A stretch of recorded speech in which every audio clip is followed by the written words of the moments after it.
Chapter 618. Li Mu had only stayed in the Yao nation for 3 days. Although the Queen of Demons was fragrant, the master of the Ghost Realm was not to be trifled with. If Su He knew that Li Mu had come out of seclusion but had not gone to find her, and was instead fooling around with Phantom Princess in the Yao nation, things would get serious. The more beauties around him, the more Li Mu wanted to be impartial. He could not let anyone feel that he was neglected. The Ghost Realm was shrouded in that strange fog and could not send messages directly. Unlike Phantom Princess and the Empress, who could contact Li Mu at any time, she still did not know that Li Mu had come out of seclusion. After leaving the Yao nation, Li Mu headed southwest. Fengdu City, which originally belonged to the Rakshasa king, was now the ghost capital of the Ghost Realm. It was the closest to the Great Zhou and the space there was the most stable. The teleportation formation of the Ghost Realm was built 200 miles outside of Fengdu City.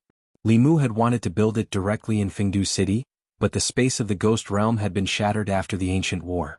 It could not withstand the power of space. Once the teleportation was activated, it would be swept into the spacetime turbulence due to the collapse of space. Considering this reason, Li Mu built the teleportation formation at the edge of the Ghost Realm. 200 miles was not a long distance for the 7th Realm Rakshasa King, King Yanluo, and the others. If one of them was in trouble, the Ghost Realm would only be delayed in providing support. Li Mu's current speed could not be compared to half a year ago. Soon, the fog-shrouded Ghost Realm appeared in front of him. He stopped shrinking Earth into an inch and turned into a stream of light, flying into the fog. At this time, the fog outside Fengdu City was abnormally tumbling. Ming Yi, Ming Er, and Ming San faced each other from a distance. Ming San looked at him and said in a low voice, "We know that you were forced. This time the 5th ancestor came to save you. Get out of the way." Ming Yi's expression was complicated. If the 5th ancestor came to the Ghost Realm to save him, she would not have abandoned them when she was threatened by Li Mu's bow. Him coming here was nothing more than taking advantage of Li Mu's closed seclusion to obtain the Ghost Domain Heavenly Book. The past half a year in Ghost Realm was completely different from when he was on Ghost Island. When working under the 3rd and 5th Patriarchs, he had to be respectful at all times and carry out all kinds of dangerous missions. But here, the Ghost Lord and Li Mu did not order him around. Although he did not get along well with the Rakshasa King and the other ghosts at first, they became friends as they interacted more often. Every few days they would get together for a drink.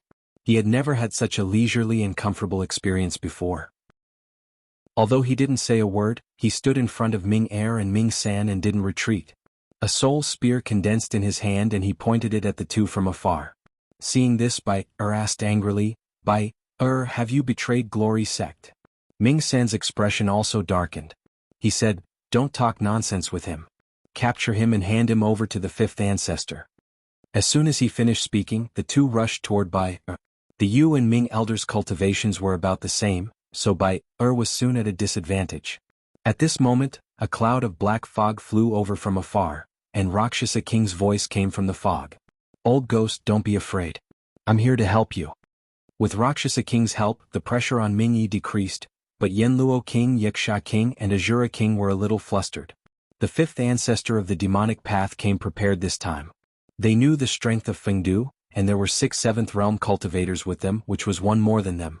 In a battle of the same level, one more person could determine the outcome of the battle. The sky above Fengdu was covered by a huge black lotus. So he used the ghost controlling technique, but it was useless. With her current 6th Realm cultivation, she could not participate in such a battle. Ming Yi and the 4 ghost kings were held back, while Xian Ming and another black-robed man suppressed the ghost servant. Xian Ming's strength was about the same as the ghost servant's, and the black-robed man's strength was not ordinary either. Even the powerful ghost servant was not a match for the two of them. He was injured several times and his aura kept weakening. At a certain moment, Xian Ming whispered to the black-robed man, "You hold him back." As soon as he finished speaking, he left the battle and flew toward Su He, who was standing on the city wall of Fengdu. The ghost servant's expression changed. He wanted to teleport over, but he was stopped by the black-robed man. Xian Ming had already locked onto Su He's aura. He reached out his pale and slender hand to grab Su He. Just as he was about to touch Su He, a fist appeared from the void. Boom! The fist and palm collided, and a huge wave of dermic power swept out. It was absorbed by the array on the city wall, but the ground outside the city caved in. A man's figure appeared in front of the woman on the city wall. Xian Ming's expression changed slightly. The dermic power in this fist was not weaker than hers.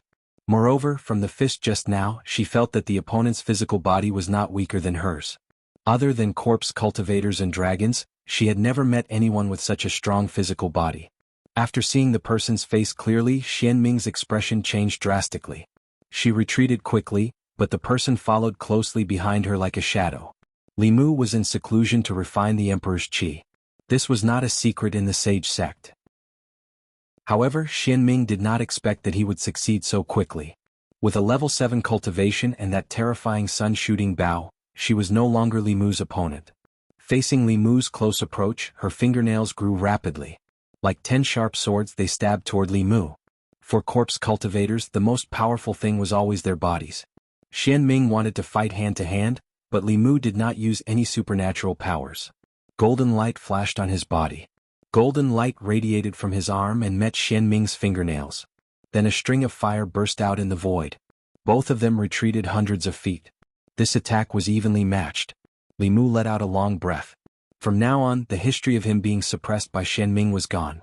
He did not take out the sun-shooting bow. With the sky-breaking spear in hand, he disappeared instantly. At the same time, a long sword appeared in Xianming's hand. She stabbed forward without any hesitation. Cold light flashed in the void. The tip of the sword and the spear collided. The aftershock spread out and even affected the other people's battle. Whether it was Luoxia King and the other cultivators of the demonic path, they all stopped fighting at the same time. They stood on two sides with clear lines of shock in their eyes. Ming Er and Ming San did not expect that Li Mu, who had to run away from them not long ago, could actually be on par with the 5 forefathers. Luoxia King and the others were even more shocked. More than half a year ago, Li Mu still had to rely on that terrifying bow to force the woman in white to retreat. However, in just half a year he was able to fight the woman in white head-on without using that bow. Such speed of growth was truly shocking. In an instant, these two figures became the focus of everyone's eyes. Obviously, the outcome of this battle would determine the outcome of the two forces. Everyone in the field had a tacit understanding not to interfere. Li Mu felt a huge force coming from the tip of the spear. His body was bounced back again. The sword in her hand was obviously a magic treasure that was not inferior to the sky-breaking spear. Even Ao Xian would have to avoid a peak Xianming cultivation. Li Mu did not underestimate his opponent.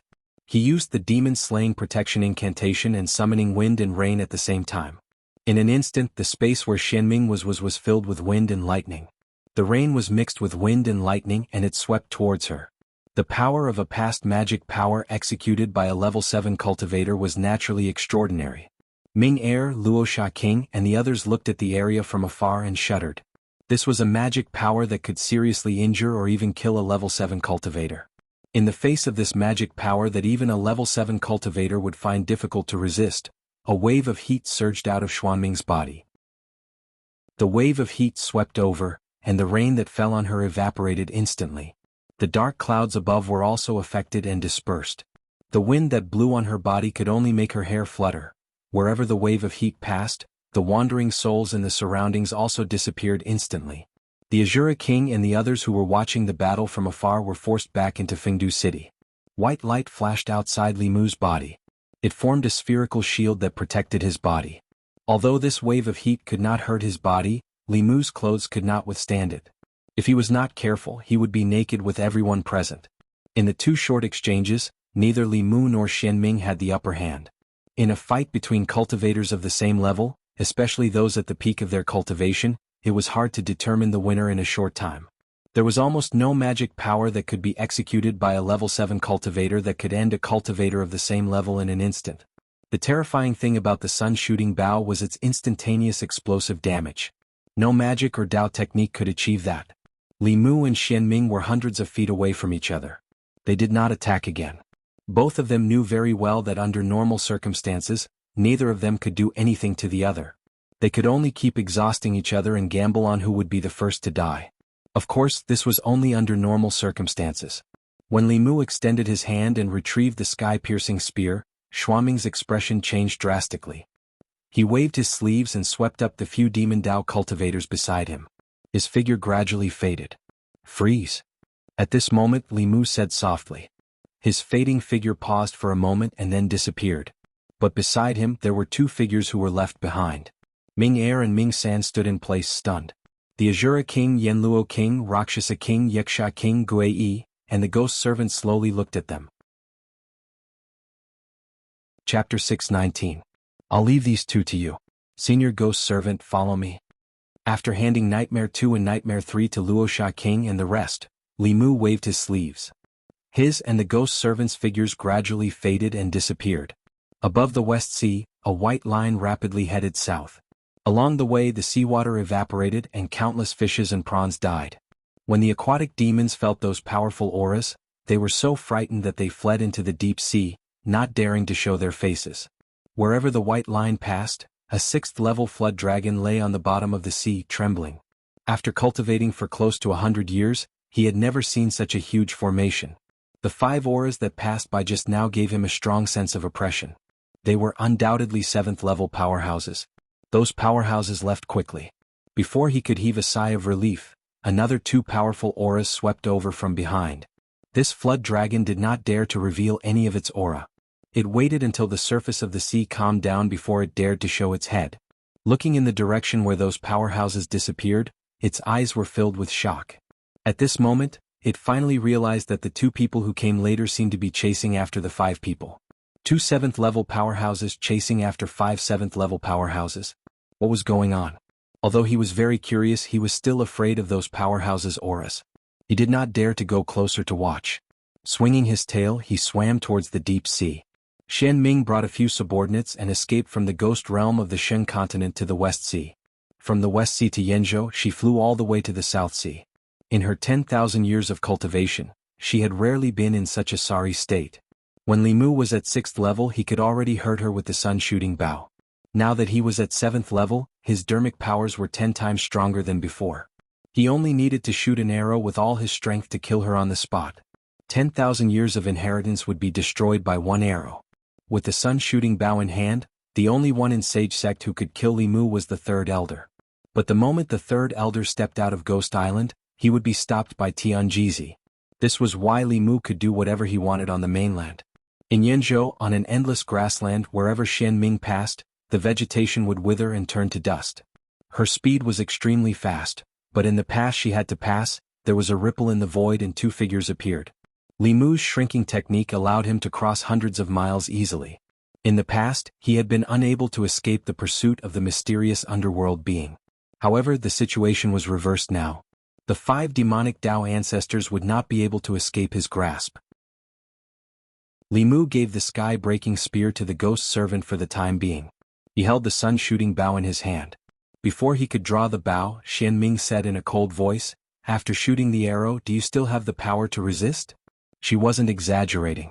Li Mu was sure that if he shot an arrow with all his strength, even if Xian Ming didn't die, he would be like Blood River and lose all his fighting power. However, at that time, Li Mu would not have a single drop of magic power left. The ghost servant would be besieged by the others, especially with the black-robed man around. It would be difficult for him to win. At that time, Li Mu's magic power would not have recovered and he would be in a dangerous situation. Exchanging one with Xian Ming was obviously not a smart decision. He thought for a moment and suddenly shot the bow at the black-robed man. He only used 10% of his magic power for this arrow. It was enough to kill an initial Transcendent Realm expert. The black-robed man's expression changed when he was targeted by the sun-shooting bow. However, he couldn't dodge. A black light flickered on his body. Suddenly, a scale flew out from his chest and met the arrow. Boom! The golden arrow and the black scale collided and exploded. A spatial crack swept out. Xian Ming quickly retreated with the others. The black-robed man only spat out a mouthful of blood. He actually blocked the sun-shooting bow's arrow. Dragon race. Li Mu recognized the black-robed man from the scale. He was actually a 7th realm black dragon. The dragon race's strength was already higher than those of the same realm. In addition, they had strong bodies and powerful supernatural powers. Human and Yao cultivators of the same realm couldn't do anything to them. The scale that flew out from his body was one of the dragon race's life-saving supernatural powers. The only reverse scale on their body was refined into a magic treasure. It would fly out at a critical moment to protect their body. It could block a fatal blow for them. The arrogant dragon race was actually willing to be a subordinate of the demonic path. Li Mu didn't hesitate and drew the bow again. At this moment, Xian Ming suddenly grabbed the air and grabbed a figure from the flask heaven space.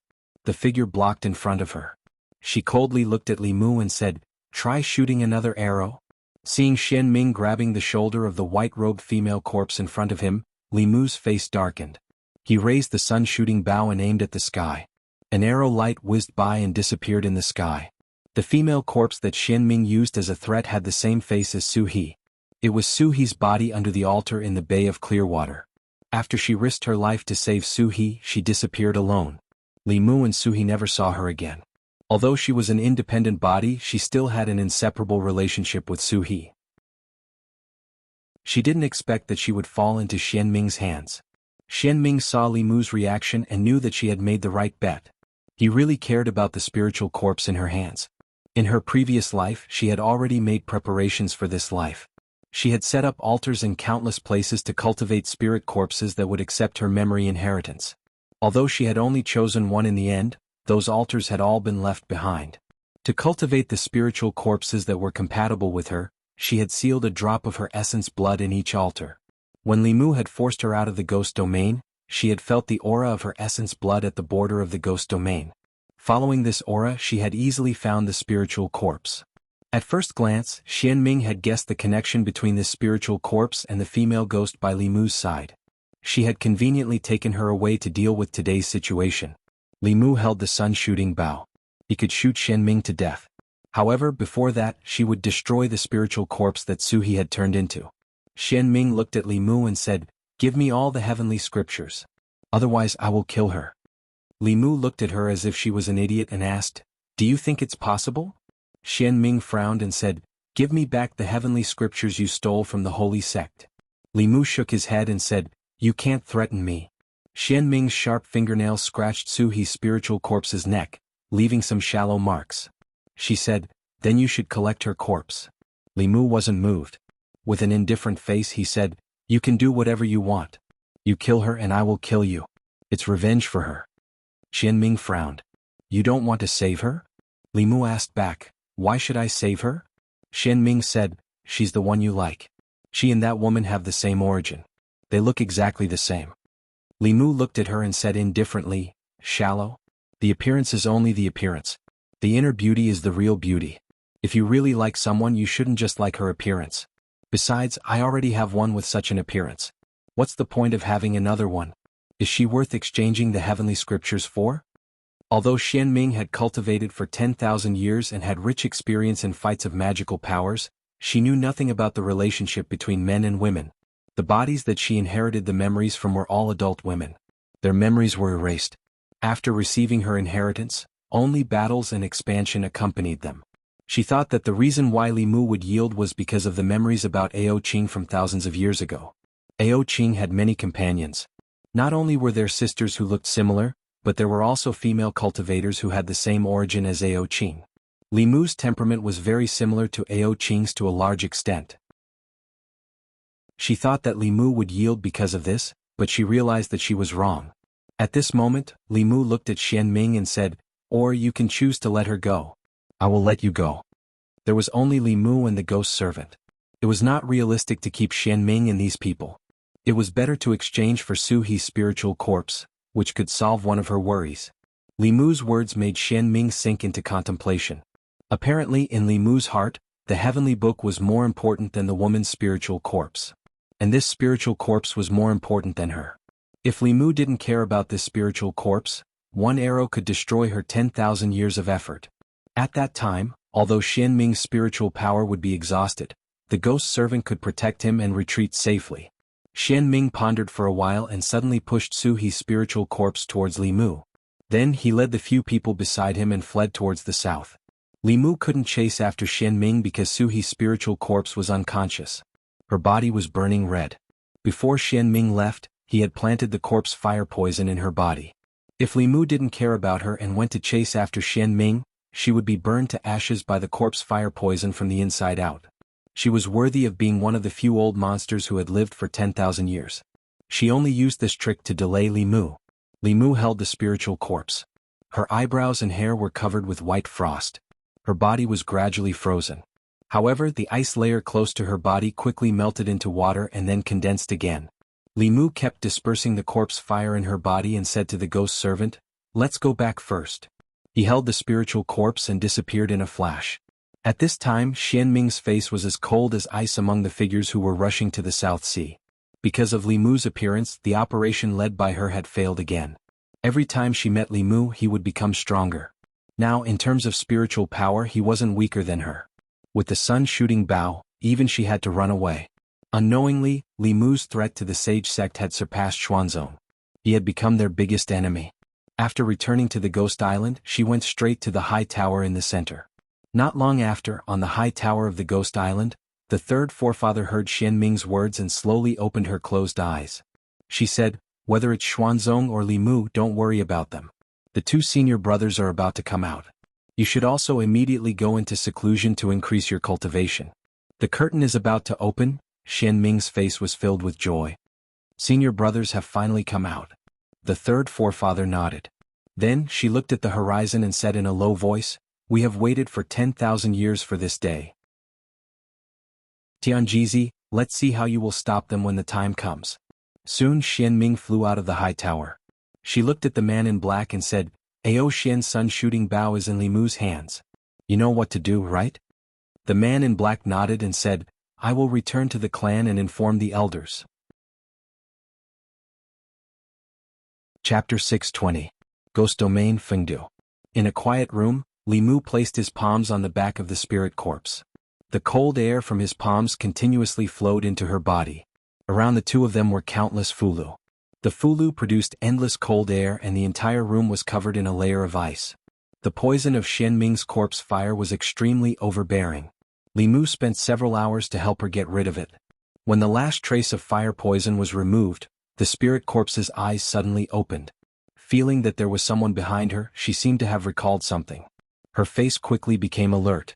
Her body suddenly turned, and the two sharp teeth at the corner of her mouth shone with cold light. She bit towards Li Mu's neck. Li Mu reached out and pinched her mouth in time, saying, "Don't bite, it's me." When she saw Li Mu, the spirit corpse's expression froze. Her alert expression gradually disappeared. Her rapidly growing nails also retracted. She began to look around with a confused gaze.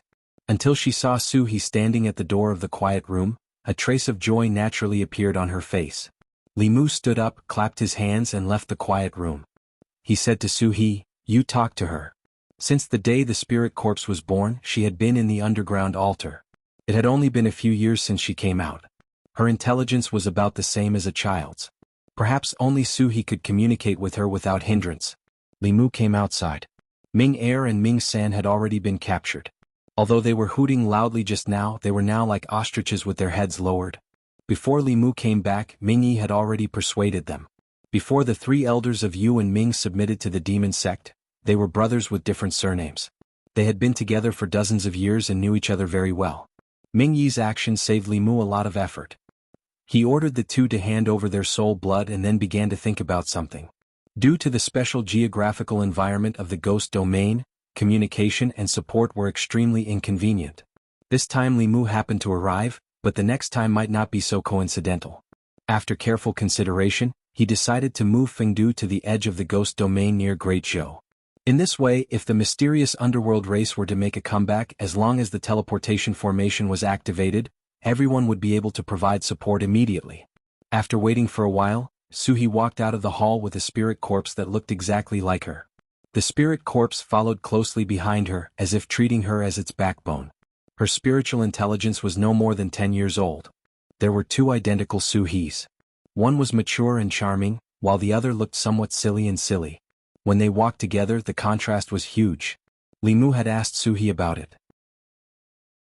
After they parted, the spirit corpse had instinctively come to the ghost realm, found a place rich in yin-qi and began to cultivate. After that, she was captured by Xianming and locked in a narrow space. When she appeared again, she was already a hostage. At first, Li Mu couldn't figure out how Xianming could find her so accurately. Later he thought that the altar under the Bay of Clear Water was too strange. It must have been the work of the demon sect. Thinking about the content recorded in the heavenly book, Li Mu was almost certain that this was the altar that Xianming had prepared to refine the host. By a freak combination of factors, it became the spirit corpse that Su-He's body. He looked at the spirit corpse that was standing closely behind Su-He and said to Su-He, "Since she's following you now, you should give her a convenient name." You're Suhi, how about calling her Su Miao? Suhi rolled her eyes and said, what kind of name is that? Li Mu said, you're he, she's Miao. You two are originally one. I think it's quite suitable. Before Suhi could respond, the spirit corpse behind her murmured, Su Miao, my name? Under Li Mu's hasty decision, Su Miao became her name. She had a natural closeness to Suhi, like she was her younger sister. Li Mu thought that he had a twin sister-in-law that wasn't very smart. Thinking about what happened just now, he said to Suhi, there's something I need to discuss with you. I want to move Fengdu to the edge of the ghost domain. This way, it'll be easier to send messages and support in the future. The enclosed environment of the ghost domain was indeed a big drawback. Suhi nodded and said, you decide. 3 days later, the gates of Fengdu were tightly shut. All the ghost citizens were urgently summoned back to the city. They stayed in their own residences and were not allowed to go out. According to the guards of the Ghost Lord's mansion, Fengdu was going to be moved. They couldn't figure out how to move such a big Fengdu. Just as they were wondering, the ground under their feet suddenly shook at noon. Even though the ghosts in the city were extremely curious, they had already received orders and couldn't go out to investigate. Fengdu was shaking non-stop. If one looked from outside the city, the entire Fengdu had been uprooted from the ground and was floating 1,000 feet high. A giant bell enveloped the city, and there were several formations carved into the city. Within each formation there was a figure sitting inside. Li Mu sat cross-legged in the largest array. For the relocation of Fengdu, he had captured all the 7th realm experts of the ghost domain. The 4 ghost kings, the 3 elders of Yu and Ming, the ghost servants, and Li Mu, 9 7th realm experts, worked together to cast spells and easily uprooted Fengdu. Under the protection of the Dao Bell, they slowly moved towards the east. The space of the ghost domain wasn't stable, so Fengdu couldn't move too quickly. The 9 people used 7 days to move Fengdu to the new location. Li Mu had already ordered the 6th realm ghost cultivators under Suhi to empty the mountains there and create a plane to place Fengdu. Then he also moved the transportation array over. Now, even if the 3 patriarchs of the demon sect came personally, the ghost domain would be safe. After everything was settled, Li Mu summoned the 3 elders of Yu and Ming. Greetings, Lord. After being persuaded by Ming Yi for a few days, Ming Er and Ming San were much more well-behaved. After entering the hall, they respectfully bowed to Li Mu. After all, their lives were in his hands, so they had to be respectful. Li Mu crossed his arms and looked down at Ming Er and Ming San. He said, tell me everything you know about the demon sect. All along, the demon sect had been powerful and mysterious in everyone's eyes. Until now, Li Mu didn't know much about the demon sect. Only by knowing yourself and your enemy could you win every battle. The enmity between him, Xianming, and the demon sect couldn't be resolved. The more information he knew, the more advantageous it would be for him. Ming Er looked up at Li Mu and said, the sage sect? Ahem. Ming Yi coughed loudly. Ming Er immediately changed his words. The demon sect's influence is spread across the 10 continents. What I know is only the Zhu continent. At Li Mu's request, Ming Er and Ming San told him everything they knew. During this time, the 3rd elder had entrusted them with important tasks, so they knew more than Ming Yi. After hearing everything, Li Mu's heart sank. The demon sect had 3 headquarters on the mainland. The Ghost Island in the depths of the South Sea was controlled by the 3rd elder, who was at the 8th realm. The other 2 headquarters of the demon sect were in Yenzhou and Jianghu. Everyone knew that there were 10 continents in the world, as well as the 3 islands that only existed in legends. Among the 10 continents, not all of them were as powerful as the Zhu continent. Changzhou and Fenglin were in the southeast of the Zhu continent. Compared to the Great Zhou, they were sparsely populated and didn't have many countries. Yingzhou was full of poisonous miasma and wasn't suitable for human habitation. Shenzhou and Yuan were in the extreme north, so they were even more desolate. The remaining Jianghu, Lu, Zhu continent, Sheng, and Yenzhou were all large continents with large populations. They were also places where the demon sect had been active for the past 10,000 years. Among them, the demon sect's 2nd elder was in charge of Yenzhou. The demon sect's 1st elder was in Jianghu. The Ghost Island was more powerful than all the Taoist sects combined. The demon sect had 2 headquarters like the Ghost Island. This wasn't good news. The only thing that comforted Li Mu was that the demon sect's ancestors weren't ranked based on who was more powerful. Perhaps in ancient times they were ranked based on strength. However, after so many generations, they would encounter all kinds of unexpected factors, causing them to be reborn at different times. This time, the 3rd elder was the first to be reborn. He was also the strongest among the ancestors. The demon sect's first elder and second elder hadn't reached the 8th realm yet. This could be considered good news, but it wasn't entirely so. Combining the fragmented memories of Blood River and the words of the 3 elders of Yu and Ming, Li Mu knew that the demon sect's current strength might be at its peak in the past 10,000 years. This didn't refer to absolute strength. After all, 10,000 years ago there were many 9th realm cultivators. Just one of them would be enough to destroy the current demon sect. At that time, the demon sect had countless powerful cultivators. Several 9th realm cultivators would appear at the same time. However, the cultivation world at that time was also full of powerful cultivators. The demon race, the dragon race, the ghost race, and the human race could all suppress the demon sect. Now, although the demon sect had declined, the entire cultivation world of the continent had declined even more. If the other 2 demon sect ancestors reached the 8th realm, they would be invincible and sweep the continent. It was only a matter of time before the demon sect's 3 elders reached the 8th realm. Thinking of this, Li Mu sighed softly. He was a little worried. Chapter 621.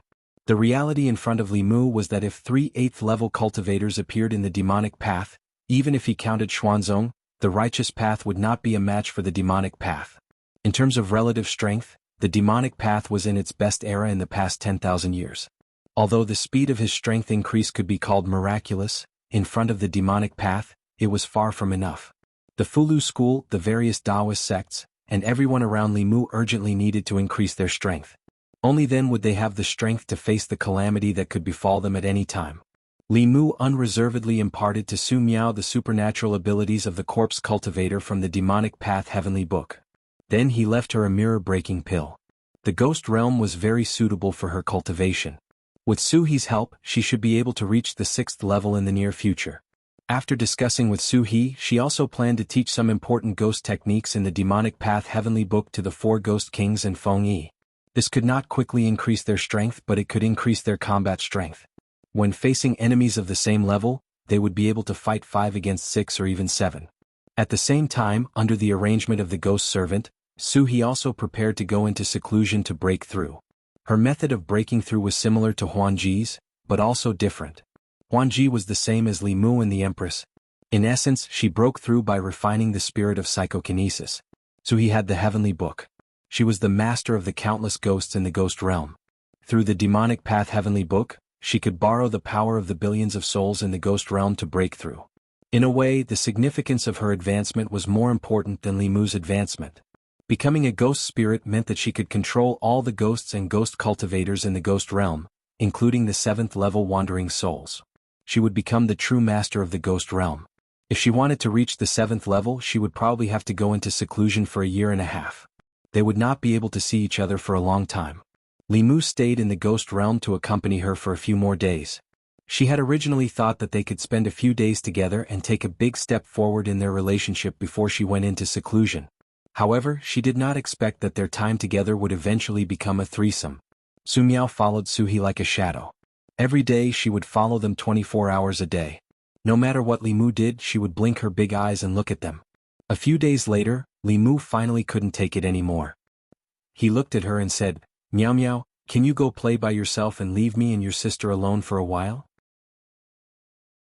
Hearing Li Mu's words, she immediately grabbed Su He's arm and glared at Li Mu, baring her 2 sharp teeth at him. Li Mu was naturally not afraid of her. He pinched her mouth and said fiercely, "If you dare to bite me, I will pull out your teeth."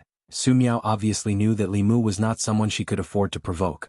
She immediately hid behind Su He, but she still stared at him with a pair of big eyes. Li Mu couldn't argue with her. He could only take her everywhere with Su He. However, he couldn't help but think that if the 2 of them slept together in the future, she must accompany them. This was too exciting. Li Mu was not Ao Qing and had never experienced this kind of happiness. In the end, Li Mu still didn't have time to do anything with Su He and left the ghost realm alone. The reason why he left earlier than planned was that he had just received a sound transmission from Xianxia that Fu Daozi had come out of seclusion. After he came out of seclusion, Fulu School had another transcendent powerhouse.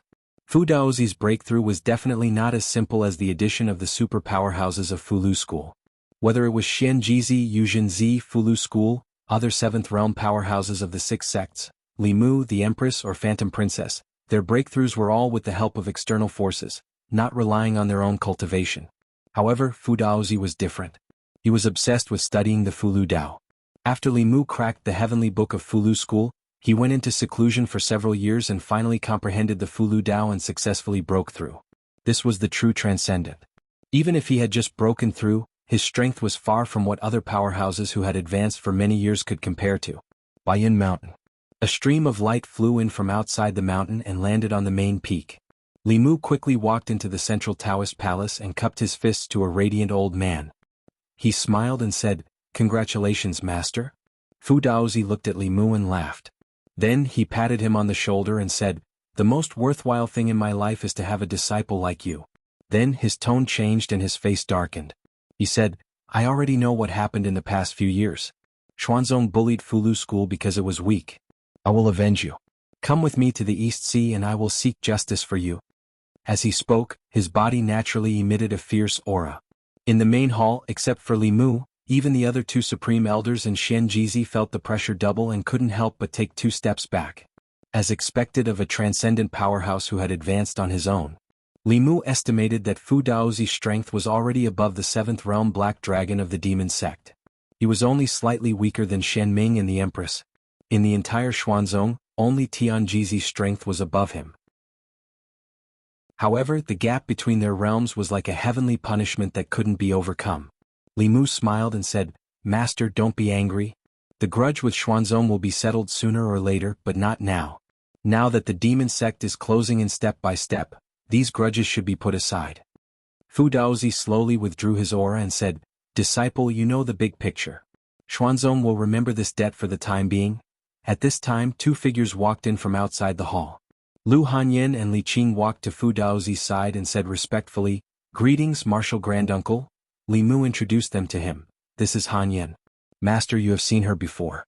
This is Qing. They are both my wives, both of them?" Fu Daozi was stunned, and then he glanced at Li Mu with a meaningful gaze and said, "Since they are my disciples' wives, then there's no need to call me Martial Granduncle. If both of you are willing, then you can become my disciples. In this way both of you will be of the same generation, and it would prevent others from gossiping." Both of them were stunned, and then they looked at Xianxia and Yuzhen at the same time.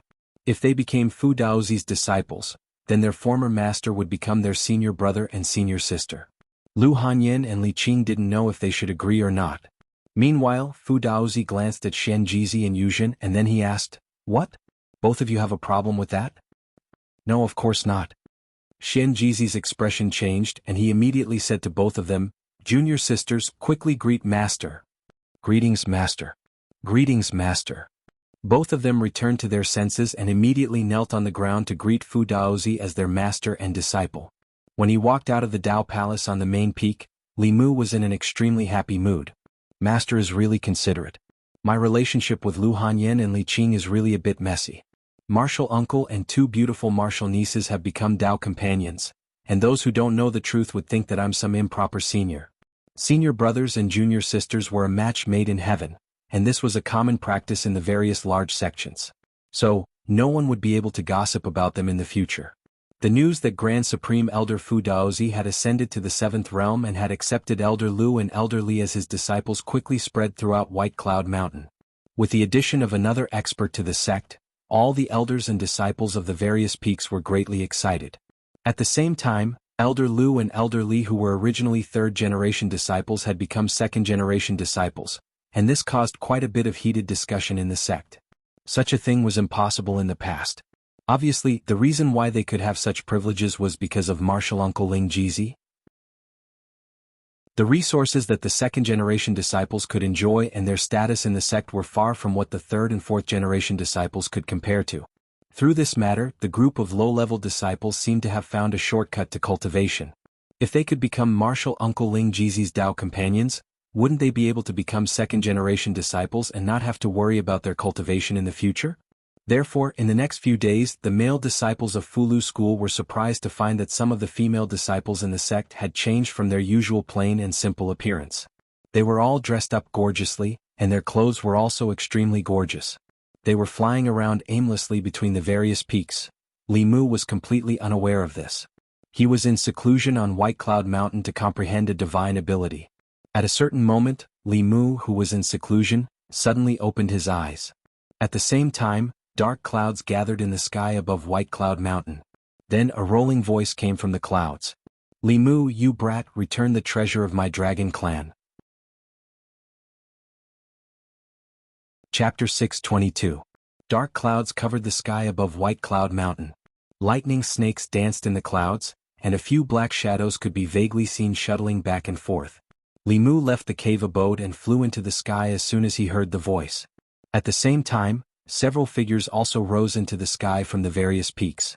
Fu Daozi looked angry and shouted, "Who are you? How dare you behave atrociously in my White Cloud Mountain?" As his voice fell, a sound wave spread out. Wherever the sound wave passed, the dark clouds in the sky dissipated, and 3 black dragons that were hundreds to hundreds of feet long appeared. The 3 black dragons hovered above White Cloud Mountain, emitting a strong pressure. The low-level disciples of the ancestral court were in an uproar when they saw this. What are those things in the sky? Deer horns, snake body, eagle claws, fish tail? Oh my god, they're dragons. What are the dragons doing here? They seem to be looking for trouble with our White Cloud Mountain. In the sky, the 3 black dragons flashed with black light and turned into 3 black-robed figures. The 3 of them had dragon horns on their foreheads. 2 of them had old faces and white hair. The last one was the black dragon that Li Mu had seen before. He was Xian Ming's subordinate. An elder from the dragon clan widened his eyes and asked, "Who is Li Mu?" Li Mu's figure floated to the front and asked indifferently, "Why are you looking for me?" The old dragon said coldly, "Hand over my ancestor Ao Xian's sun-shooting bow." These 3 black dragons were indeed here for the sun-shooting bow. Ao Xian had accidentally obtained the sun-shooting bow back then. Before Ao Xian died, he did not pass it to the Black Dragon clan. Instead, it was buried with his corpse in the underwater cave abode. From this point of view, it seemed reasonable for the Black Dragon clan to come and ask for the sun-shooting bow. However, the truth was that the sun-shooting bow was not created by Ao Xian. He had also obtained it by chance. It was like a heavenly book that could only be obtained by those with strength and opportunity. There was no reason for these dragons to come and ask for it today. Moreover, how could Li Mu hand over such a powerful treasure to others? If this treasure fell into the hands of the demon sect, they would be able to unify the 10 continents with the help of the sun-shooting bow before the other 2 ancestors of the demon sect could ascend. When facing the threat of the demon sect, Li Mu relied on this treasure the most. He glanced at the old dragon and said, "Don't think I don't know that the sun-shooting bow doesn't belong to you dragons." Ao Feng breathed out 2 streams of hot air from his nostrils. The dragon clan had always snatched the treasures they wanted. This time, someone else had snatched the treasures that used to belong to the dragon clan. He couldn't stand it anymore. He looked at Li Mu and asked coldly, "You mean you don't want to return it?" As soon as he finished speaking, he gritted his teeth and said, "Ao, you take him back." A black light flashed in front of Li Mu, and the figure of another dragon clan elder suddenly appeared. He stretched out a dragon claw and grabbed Li Mu's neck. The dragon clan was the strongest clan in the world. Even a newborn dragon had the strength of a human at the 4th realm. With the dragon clan's strong physical body and special abilities, they could often suppress human or demon experts of the same level. This old dragon was extremely fast. When he appeared beside Li Mu, no one could react in time. If he could capture Li Mu in one move and bring him back to the Dragon Palace to interrogate him slowly, with the speed of the Dragon Clan, no one present would be able to stop him. However, just as his dragon claw was about to touch Li Mu's neck, a white fist met it. Seeing that Li Mu had overestimated himself, a cold smile appeared on Aou's lips. The Dragon Clan was most proud of their bodies. Not to mention the human race, even the demon race and corpse cultivators, who were also known for their bodies, were far from being comparable to the Dragon Clan. Using a fist to meet his dragon claw was no different from hitting a rock with an egg. Boom. The fist and claw collided, and Aou's body flew backward. Li Mu also retreated several meters. The man and dragon shook their numb hands at the same time. Aou's dragon eyes were wide open as he looked at Li Mu, who was unscathed in disbelief. The moment the fist and claw collided, he even had the misconception that he was facing a 7th Realm Dragon Clan member. These 3 black dragons had just arrived at White Cloud Mountain and were already flaunting their strength. They even attacked at the slightest disagreement. Fu Daozi's face suddenly darkened and he shouted angrily, "Four-legged snakes, you're courting death." He quickly formed a seal with his hands. In an instant, a golden rune appeared in the void and landed on Aou's body. When the rune entered his body, the Dragon Clan elder let out a painful roar. He rolled in the void and actually revealed his original form. Countless runes flickered on his black dragon body. He let out another dragon roar and spat out a dragon's breath that covered his entire body.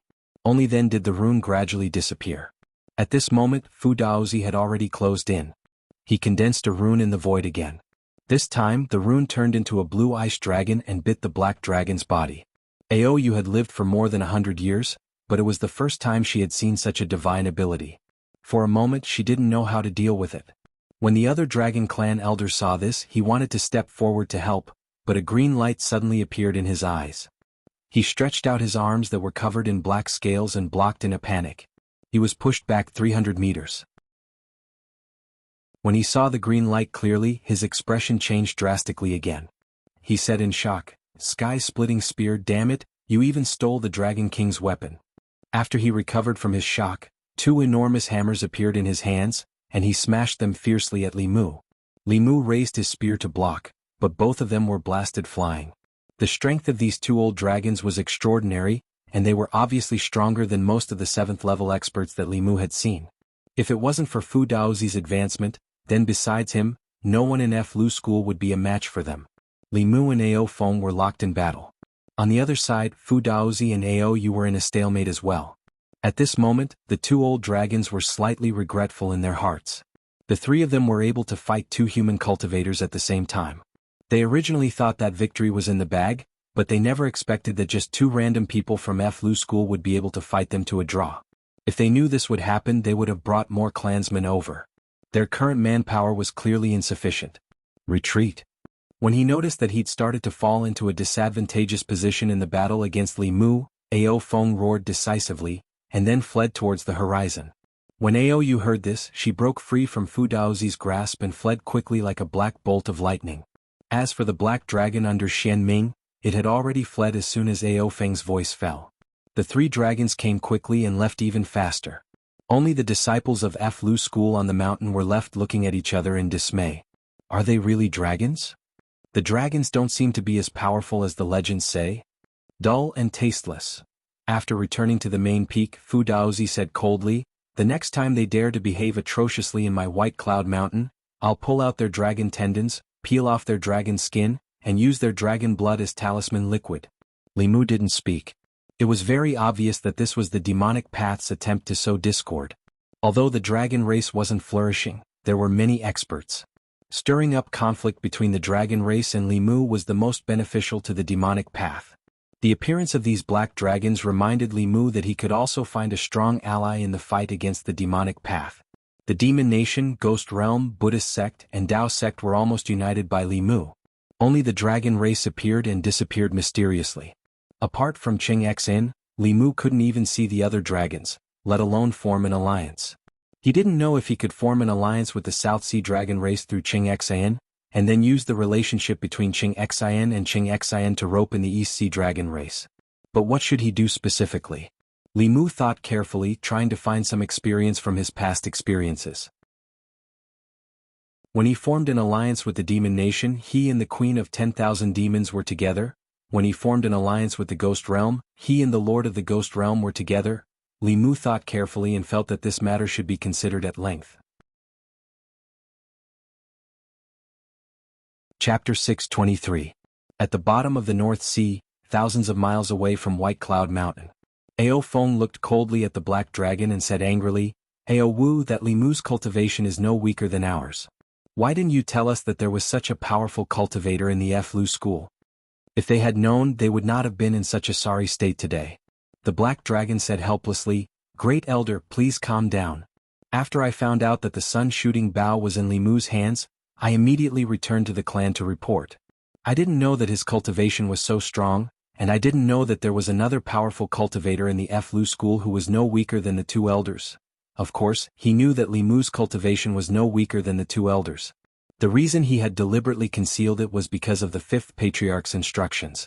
Only by lowering the importance they placed on Li Mu and causing them to misestimate the strength of Li Mu and the F-Lu School would they fail in their mission. Only then would the conflict between the Black Dragons and Li Mu be intensified. That was what he really wanted. The fact that the F-Lu School had another powerful cultivator was beyond his expectations. According to his plan, The two elders should have barged into the Lu school, fought a huge battle and returned with serious injuries.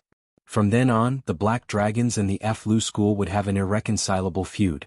The fifth patriarch's mission would then be completed. At this moment, the other Black Dragon elder said, "The human race has an old saying, you can hide for a while but you can't hide forever. I don't believe that he will be hiding in the Lu school forever." Ever since Xian's ancestor had fallen, the Black Dragons had never stopped searching for the sun-shooting bow. For tens of thousands of years, although the Black Dragons claimed to be the noblest and most powerful race on the mainland, apart from the era of Qing Dragon King and Xian, the Black Dragons had never truly dominated the mainland. Once the sun-shooting bow was taken back, the Dark Dragon clan would regain the glory of Xian's ancestor. Yu pondered the importance of this matter and realized that he had been too careless in his actions this time. He had underestimated Li Mu's strength. He looked at the Black Dragon and said, "The sun-shooting bow is ours. I can't wait that long. Wu, return to the West Sea and invite the other two elders, Aowen and the other Tier 6 juniors. It's time to let them know the strength of the dragon race." "Yes." Wu cupped his fists respectfully. The moment he turned around, his lips curled up slightly. Baiyun Mountain. Li Mu did not chase after the three Black Dragons. Based on his understanding of the dragon race and the fatal attraction of the sun-shooting bow, they would return sooner or later. In order to fight against the demonic Dao, the Dragon Clan was a force that must be won over, but that did not include the Black Dragon Clan. Because of the existence of the sun-shooting bow, the Black Dragon Clan and Li Mu were destined to be like fire and water. If he captured the three dragons now, it would inevitably alarm them, which would be detrimental to his plan of catching them all in one fell swoop. In the next few days, Baiyun Mountain was peaceful as usual. There were no unusual movements. Li Mu was also not in a hurry to enter seclusion. Instead, he went back and forth between Baiyun Mountain and Purple Cloud Peak, guiding the cultivation of the elders and preaching to the low-level disciples. In terms of cultivation knowledge, there was probably no one in the world who could compare to Li Mu. These young disciples represented the future of Fulu School. At the beginning of their cultivation, it was very necessary to guide them on the correct path of cultivation and prevent them from taking the wrong path. Li Mu did not just teach Fulu blindly. He talked about alchemy, artifact refinement, body refinement, mystical abilities and the path of cultivation. Interest was equally important. He hoped that the disciples in the sect would be able to find the path of cultivation that they liked at the beginning of their cultivation. Every time he preached, there would be no empty seats in the training hall. Most of the disciples could only float in the air. The disciples of the other peaks could only envy Baiyun Mountain and Purple Cloud Peak. This was because the heads of these two peaks were Elder Lu and Elder Li. Uncle Master Ling Jizi often appeared here. Aside from the routine preaching, it was very convenient for them to ask Uncle Master Ling Jizi if they had any questions about their daily cultivation. In the crowd, two new female disciples looked at the figure sitting cross-legged in front of them. There was a faint excitement on their faces. The older girl whispered, "Junior sister Ying, we actually fought side by side with Uncle Master Ling Jizi. I even invited him to hunt wandering souls together." Speaking of that matter, the girl next to her stuck out her tongue and said, "If it weren't for Uncle Master Ling Jizi, we would have all died in the realm of ghosts." Wuxia said, "I wonder if Uncle Master Ling Jizi still remembers us." After the two of them whispered a few words, they closed their mouths and listened intently to Li Mu's teachings. 2 hours later, the day's teachings ended. Li Mu's figure gradually faded away, but the disciples on the training ground remained where they were for a long time. They were still stuck in the enlightenment they had just experienced. Chen Yingying and Wu Qian had successfully entered the ancestral court not long ago. They were now fourth-generation disciples of Baiyun Mountain. When the two returned to their residence, they suddenly found a figure standing in the courtyard. Seeing that familiar figure, the two's delicate bodies trembled. They immediately went forward and respectfully said, "Greetings, Uncle Master Ling Jizi." Li Mu smiled and said, "You two also came to the ancestral court." When he went to the realm of ghosts for the first time, he met the two by chance. At that time, Chen Yingying was still an outer sect disciple of Fulu School, and Wu Qian was a rogue cultivator. Now, looking at their clothes, they were clearly fourth-generation disciples of Fulu School. Although the two were women, they were courageous and affectionate. Li Mu still had a deep impression of them. He stretched out his hand and 2 bottles of pills appeared in his palm. Li Mu handed the pills to them and said, "Meeting again is fate. These 2 bottles of pills are for you. Go into seclusion and refine them." They should be able to help you break through as soon as possible. The two women respectfully accepted the pills and said, "Thank you, Uncle Master Ling Jizi." Li Mu looked at them as if he was looking at a junior and said, "Cultivate well. If you have any questions about cultivation, you can ask your Uncle Master Ling Jizi or me." Chen Yingying and Wu Qian nodded respectfully. Even though Wu Qian was actually older than Li Mu, when facing him she couldn't help but feel the admiration of a junior towards an elder. After a short chat with the two women, Li Mu planned to leave. Suddenly, he turned his head and looked at the distant horizon. At the end of the northern horizon, a black line suddenly appeared. Li Mu's eyes flashed with a golden light. He saw that at the end of his line of sight, the originally clear and cloudless sky was now covered by dark clouds. The clouds covered the sky and the sun. Lightning flashed and thunder rumbled. Black dragons swam in the dark clouds. They were wrapped by the dark clouds and swept towards the direction of White Cloud Mountain. The dark clouds were extremely fast. From the time Li Mu saw the black line to the time when the dark clouds flew above White Cloud Mountain, it only took a dozen breaths. When the dark clouds enveloped White Cloud Mountain, it was followed by an extreme pressure. At this moment, everyone in the ancestral court of White Cloud Mountain, from the low-level disciples to the elders of the peaks, felt as if a huge rock was pressing down on their hearts. They couldn't breathe. More than 10 black dragons emerged from the dark clouds and circled above White Cloud Mountain. The scene was spectacular and oppressive. One of the black dragons opened its mouth, and Ao Feng's voice rumbled out. "Li Mu, you little thief, and that old fellow who drew talismans, come out." Li Mu and Fu Daozi immediately flew into the sky. Then Tianjizi, Yuzhenzi, and the other two Grand Supreme Elders also quickly rushed over. Apart from Jade Sun Zi, who was far away in the Pill Cauldron sect, although the current Fulu school already had 6 7th realm cultivators, they couldn't compare to the dozen or so black dragons in the sky in terms of numbers or pressure. 6 of the dozen or so black dragons exuded 7th realm pressure. The other 6 also had 6th realm auras. After the previous humiliation, Ao Feng was determined to take back the sun-shooting bow in one fell swoop. This time the Black Dragon race's elites were all present. The 4 great elders of the wind, rain, thunder and lightning were all present. In addition to the current Black Dragon race's Dragon King Ao En, the prodigy Ao Wu who left the dragon race many years ago, and all the 6th realm juniors in the race, this force was enough to flatten Fulu school. Li Mu looked at the flaunting group of giant dragons above his head and was a little surprised. The dragon race was indeed as powerful as the ancient mutated beasts. Just the Black Dragon race alone had 6 7th realm cultivators. With their powerful individual strength and numerous other powerful cultivators, they could suppress almost any sect in the entire continent except for the demon sect in Xuanzhou. Ao Feng roared from above, "Hand over the sun-shooting bow and I'll spare your lives. Otherwise after today, there will be no Fulu school in this world." As his voice fell, the dozen or so giant dragons roared in unison. Their voices reverberated through the heavens and earth. The low-level disciples of Fulu school all covered their ears, their expressions pained. The peak masters immediately used their magic to protect them, preventing them from getting hurt. Li Mu looked up at them and said indifferently, "You're bullying us with more dragons, right?" Ao Feng sneered and said, "What do you want?" Li Mu looked at Shenjizi and Shenjizi nodded. With a wave of his hand, 4 rays of light shot out and landed on the 4 pillars carved with runes on the main peak square. As the rays of magic power entered, the 4 pillars suddenly emitted a white light. In the next moment, 4 whirlpools suddenly appeared in the 4 directions of the main peak. The Pill Cauldron sect master, Wu Chenzi, walked out from one of the whirlpools with Jade Sun and 2 Grand Supreme Elders. The Spirit Array sect master and 2 Grand Supreme Elders walked out from another whirlpool. The Southern sect master and 2 Grand Supreme Elders, and the Northern sect master and 2 Grand Supreme Elders appeared in the last 2 whirlpools. The 5 Taoist sects had a total of 19 7th realm cultivators. They surrounded the dozen or so giant dragons in the middle. Finally, a giant bell descended from the sky. While it covered everyone, it also completely sealed off the entire area.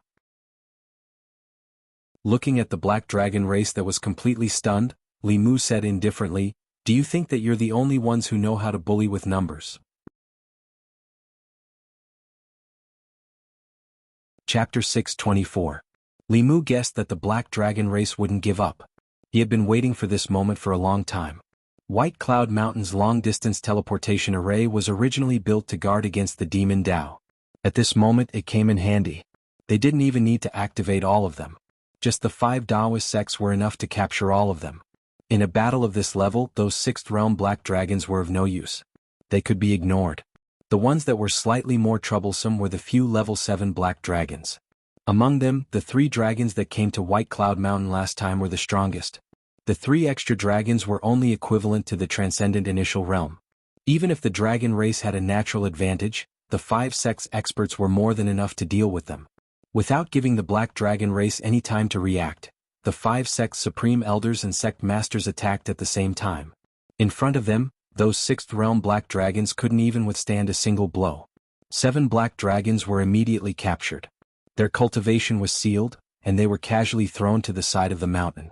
The remaining 5 7th realm black dragons and Xianming's black dragon saw that the situation wasn't good. They all slammed their dragon heads against the Dao Bell. Even though the dragon clan was formidable and was capable of suppressing humans of the same cultivation realm, they couldn't stop their numbers from bullying the dragon clan. There was utterly no hope of victory in this battle. How could Ao Feng have imagined that the Talisman sect would actually be able to gather so many experts in an instant? Even if the Dark Dragon clan utilized all their strength, they were unable to deal with so many experts at the same time. Dong. The 6 dragons' huge bodies slammed against the Dao Bell, creating a loud boom. If it was just Li Mu alone, he might not be able to trap them.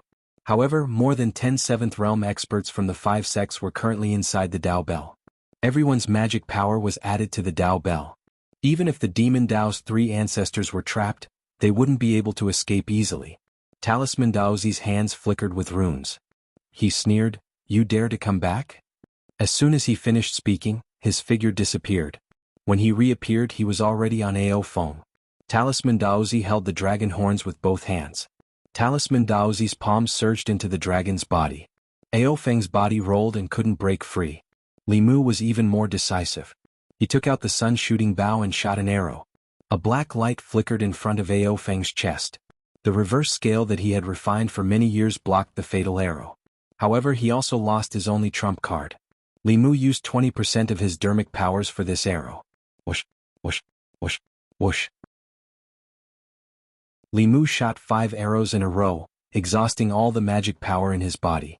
Then he flew to the side and quietly recovered his magic power, leaving the battlefield to the others. The Dragon Clan was indeed the only ancient beast clan that had survived. Their innate abilities were extremely powerful, and their physical bodies were also incomparably powerful. In a situation where their magic power was about the same, it would take 2 human powerhouses of the same level to deal with them. However, even without Li Mu, there were still 18 7th realm cultivators here. Fu Daozi alone could fight the Black Dragon race's Great Elder alone, while the rest of the cultivators could deal with 1 7th realm cultivator with 3 people. In addition, Li Mu's 5 arrows had already depleted a lot of 7th realm cultivators. The situation inside the Dao Bell was almost one-sided. Talisman Daozi's body was surrounded by golden runes, suppressing Ao Feng. He said loudly, "Four-legged snake, I still lack a mount. If you are willing to become my mount, I will spare your life today. How about it?" Ao Feng said coldly, "Don't even think about it. The Dragon Clan will never be slaves." He let out a long roar and his 2 dragon horns flickered. A ball of lightning condensed between his dragon horns. This ball of lightning was black, and as the ball of lightning condensed, the black color on Ao Feng's body even became lighter. Almost instantly, the ball of lightning flashed in front of Fu Daozi. He wanted to teleport away, but he was entangled by Ao Feng's dragon tail and couldn't move at all. At this moment he felt a strong sense of danger. At the critical moment, Fu Daozi's figure suddenly disappeared, and Ao Feng's dragon tail entangled Ao Lei, one of the 4 great elders of the Black Dragon clan. Fu Daozi's figure appeared in Ao Lei's position. Li Mu released the hand seal, and the little bit of spiritual power that he had just recovered was used up again. Li Mu knew the divine powers of the Dragon Clan better than any of the dragons here. Ao Feng sacrificed part of his cultivation to this divine ability, and it was not something that Fu Daozi could resist. Although the ball of lightning couldn't destroy his soul, it could destroy his physical body and severely injure his primordial spirit. At this time, even if Aoyu only used the simplest summoning wind and rain, the severely injured Fu Daozi would be in danger of dying completely. With no other choice, Li Mu could only use Shadow Shift to switch his position with Ao Lei's, allowing him to dodge the attack. The ball of lightning landed on Ao Lei's body and exploded instantly. Ao Lei's body was flashing with lightning. Even though he had a strong body of the dragon clan, his body was badly mutilated and his scales peeled off. His aura was extremely weak and he couldn't even stay in the air and fell heavily. Ao Lei. Ao Feng roared angrily when he saw that his fellow dragon had been severely injured. He quickly locked onto Li Mu and charged at him without caring about anything else. However, at this time, Fu Daozi's figure appeared in front of him again. Get lost. Ao Feng only wanted to tear Li Mu into pieces at this time and charged at Fu Daozi fiercely. Fu Daozi waved his hands and a Fulu barrier appeared in front of him. He snorted and said, "If you want to bully my disciple, you'll have to get through me first." The Dragon Clan originally wanted to bully Ao Feng with their numbers, but they didn't expect that it would really turn out like this. However, they were the ones being bullied. On the other side, Ao Wu's expression gradually became determined. At this point, Ao Wu knew that the mission given by the fifth ancestor had failed. Even he couldn't protect himself.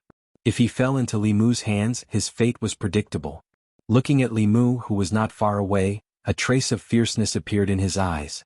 He activated 100% of his spiritual power and temporarily broke away from the three people surrounding him. He turned into a black thunderbolt and shot at Li Mu. If his death could be exchanged for Li Mu's death, then everything would be worth it. In the process of rushing towards Li Mu, an extremely strong spiritual power fluctuation suddenly came from his body. Fu Daozi's expression changed drastically, and he hurriedly reminded, "Oh no, he's going to self-destruct." The self-destruction of a 7th realm dragon was enough to level White Cloud Mountain to the ground. At this moment, all the low-level disciples of White Cloud Mountain below the 5th realm would be buried with him. This dragon wanted to drag Li Mu down with him while destroying the ancestral court of Fulu School. Of course, Li Mu wouldn't let him do as he wished. With a thought, the Dao Bell flashed and then shrunk rapidly, trapping the dragon inside. Following a dazzling ray of light, the Dao Bell started to expand outwards and then shrunk again. A moment later, the Dao Bell returned to normal, but a black hole appeared in the space. As time passed, the black hole slowly closed. Everyone present, including Fu Daozi, felt a chill run down their spines. If they didn't stop this dragon from self-destructing, only 5 of the 6 Dao sects would be left. Not only were the Dao sect members shocked, but even the Black Dragon race didn't expect Ao Wu to be so unyielding. They were filled with grief and humiliation. At this moment they actually wanted to emulate Ao Wu and defend the dragon race's dignity. At that moment, Li Mu suddenly reached out and grabbed a ball of light from the Dao Bell. He scanned the ball of light with his divine consciousness and instantly understood why Ao Wu would do such a thing. This dragon called Ao Wu was no longer the prodigy of the Black Dragon race from the very beginning. His memories had been forcefully erased, and he had received another person's memories. This person's identity was a trusted subordinate of Xian Ming from 10,000 years ago.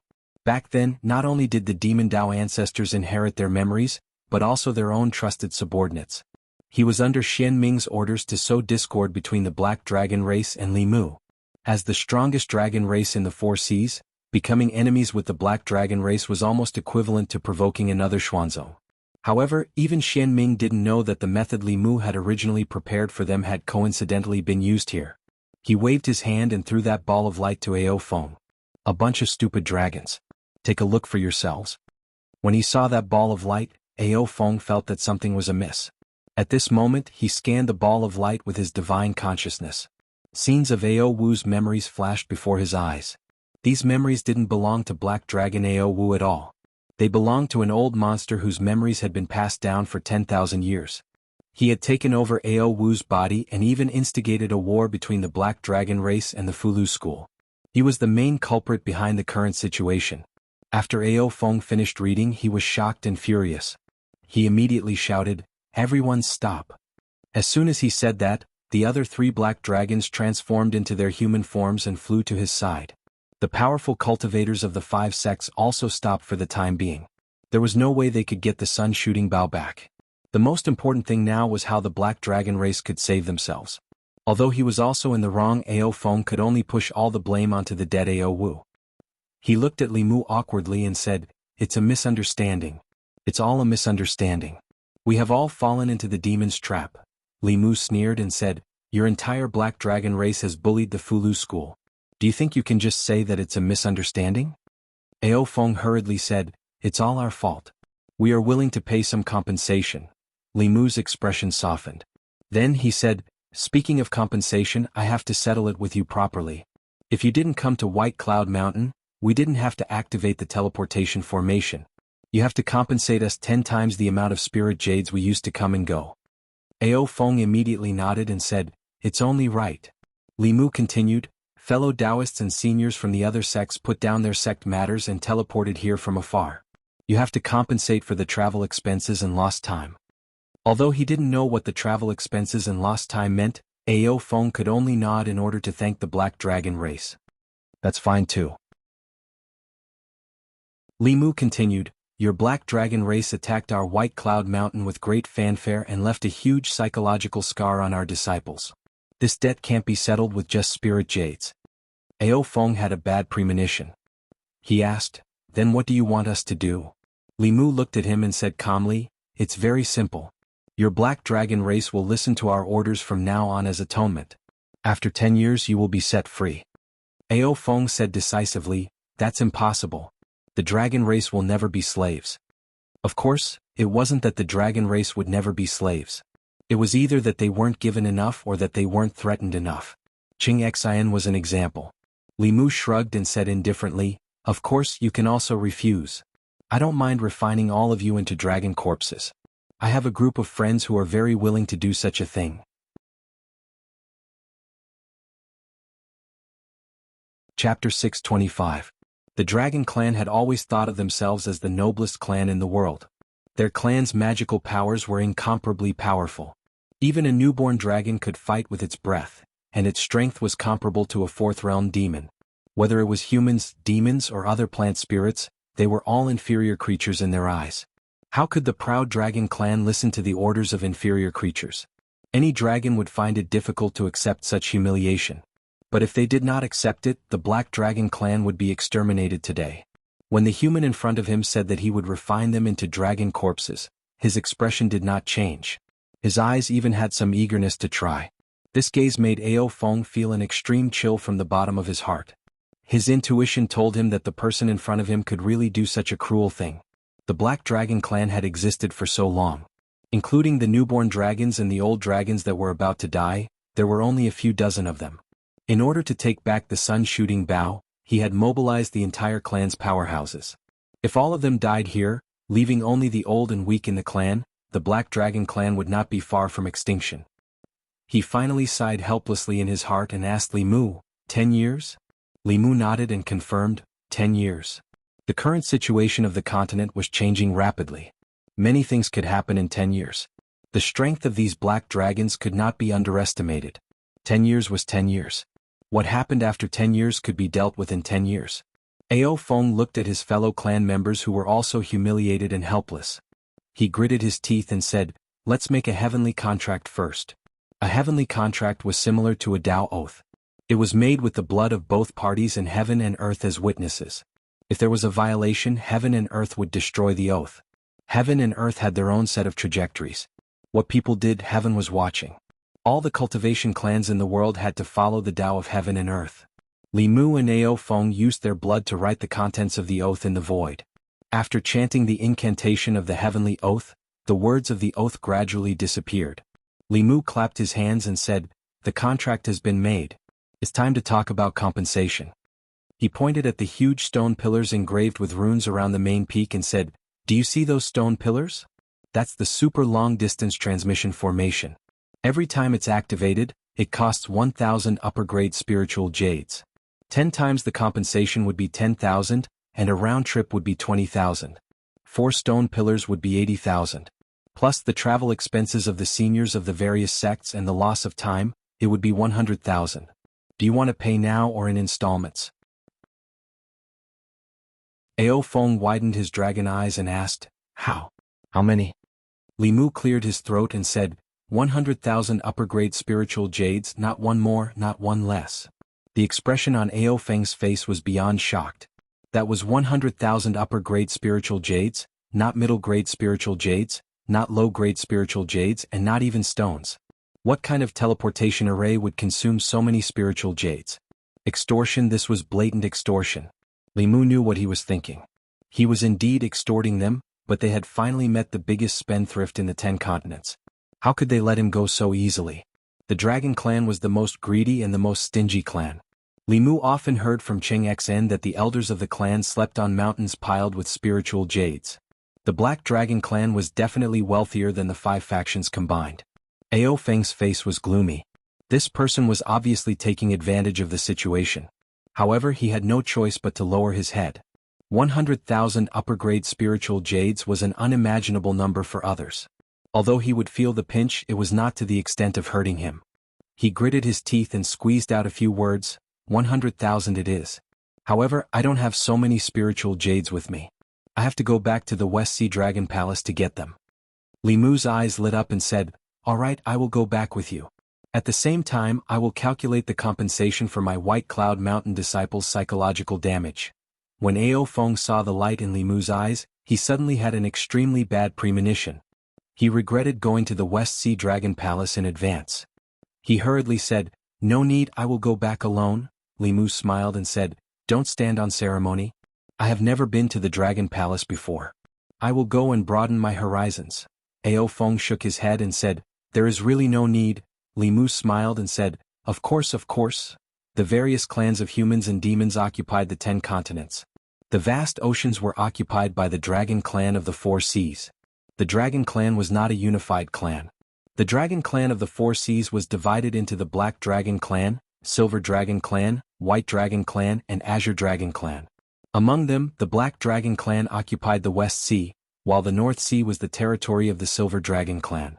The Azure Dragon Clan and White Dragon Clan were active in the South Sea and East Sea. There were also great conflicts between the Dragon Clan. The division between the Dragon Clan was even more serious than that between humans and demons. It had even evolved into a chain of contempt. Among them, the most powerful Black Dragon Clan stood at the top of the Dragon Clan's despised chain. They believed that all dragons of other colors were inferior dragons. Next was the Silver Dragon Clan. The White Dragon and Green Dragon Clan were at the bottom of the Dragon Clan's despised chain.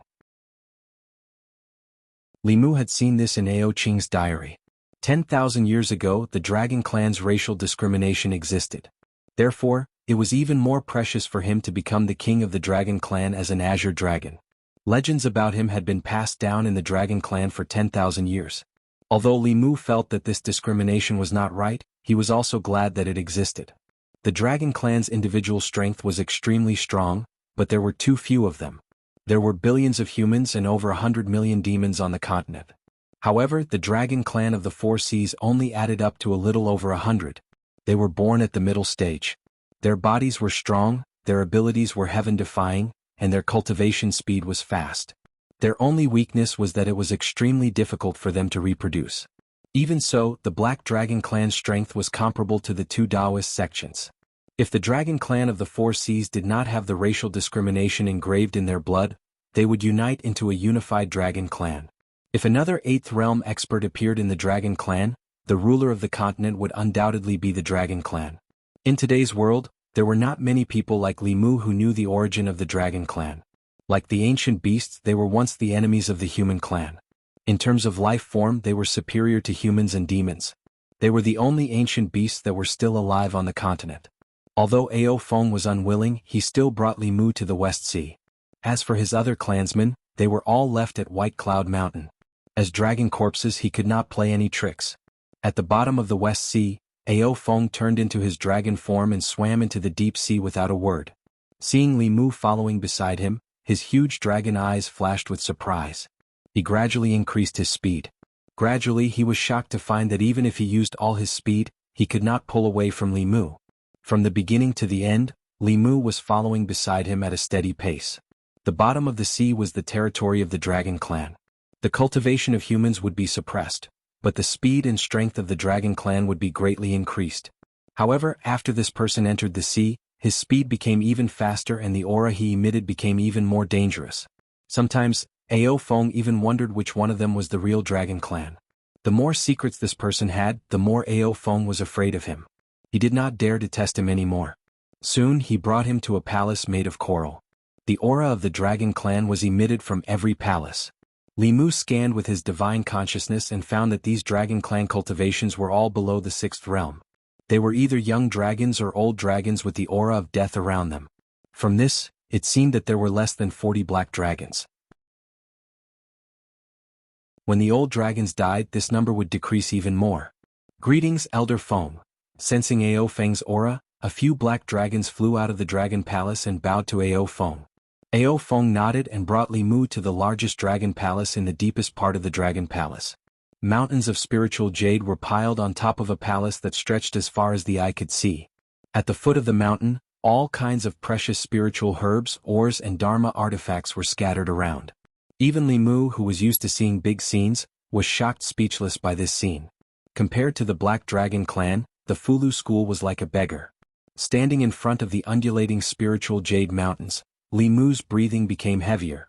Ao Feng seemed to have sensed something and immediately reminded him, "We agreed on 100,000 upper-grade spiritual jade." I know. Li Mu nodded, but his gaze continued to sweep across the spiritual jade mountains. He even had a thought in his mind. Why not refine the Black Dragon clan? That way wouldn't all the spiritual jade here belong to him? Beside Li Mu, Ao Feng inexplicably shivered. As if realizing something, he immediately said, "Don't forget the heavenly oath." Li Mu sighed.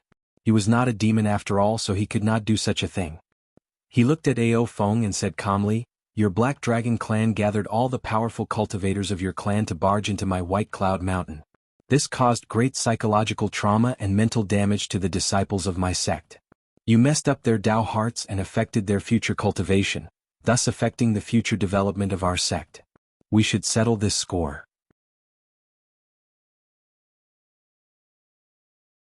Chapter 626. After discovering that after seeing these treasures, Li Mu started to become overbearing. Ao Feng knew that the Black Dragon clan's losses this time were even greater than he expected.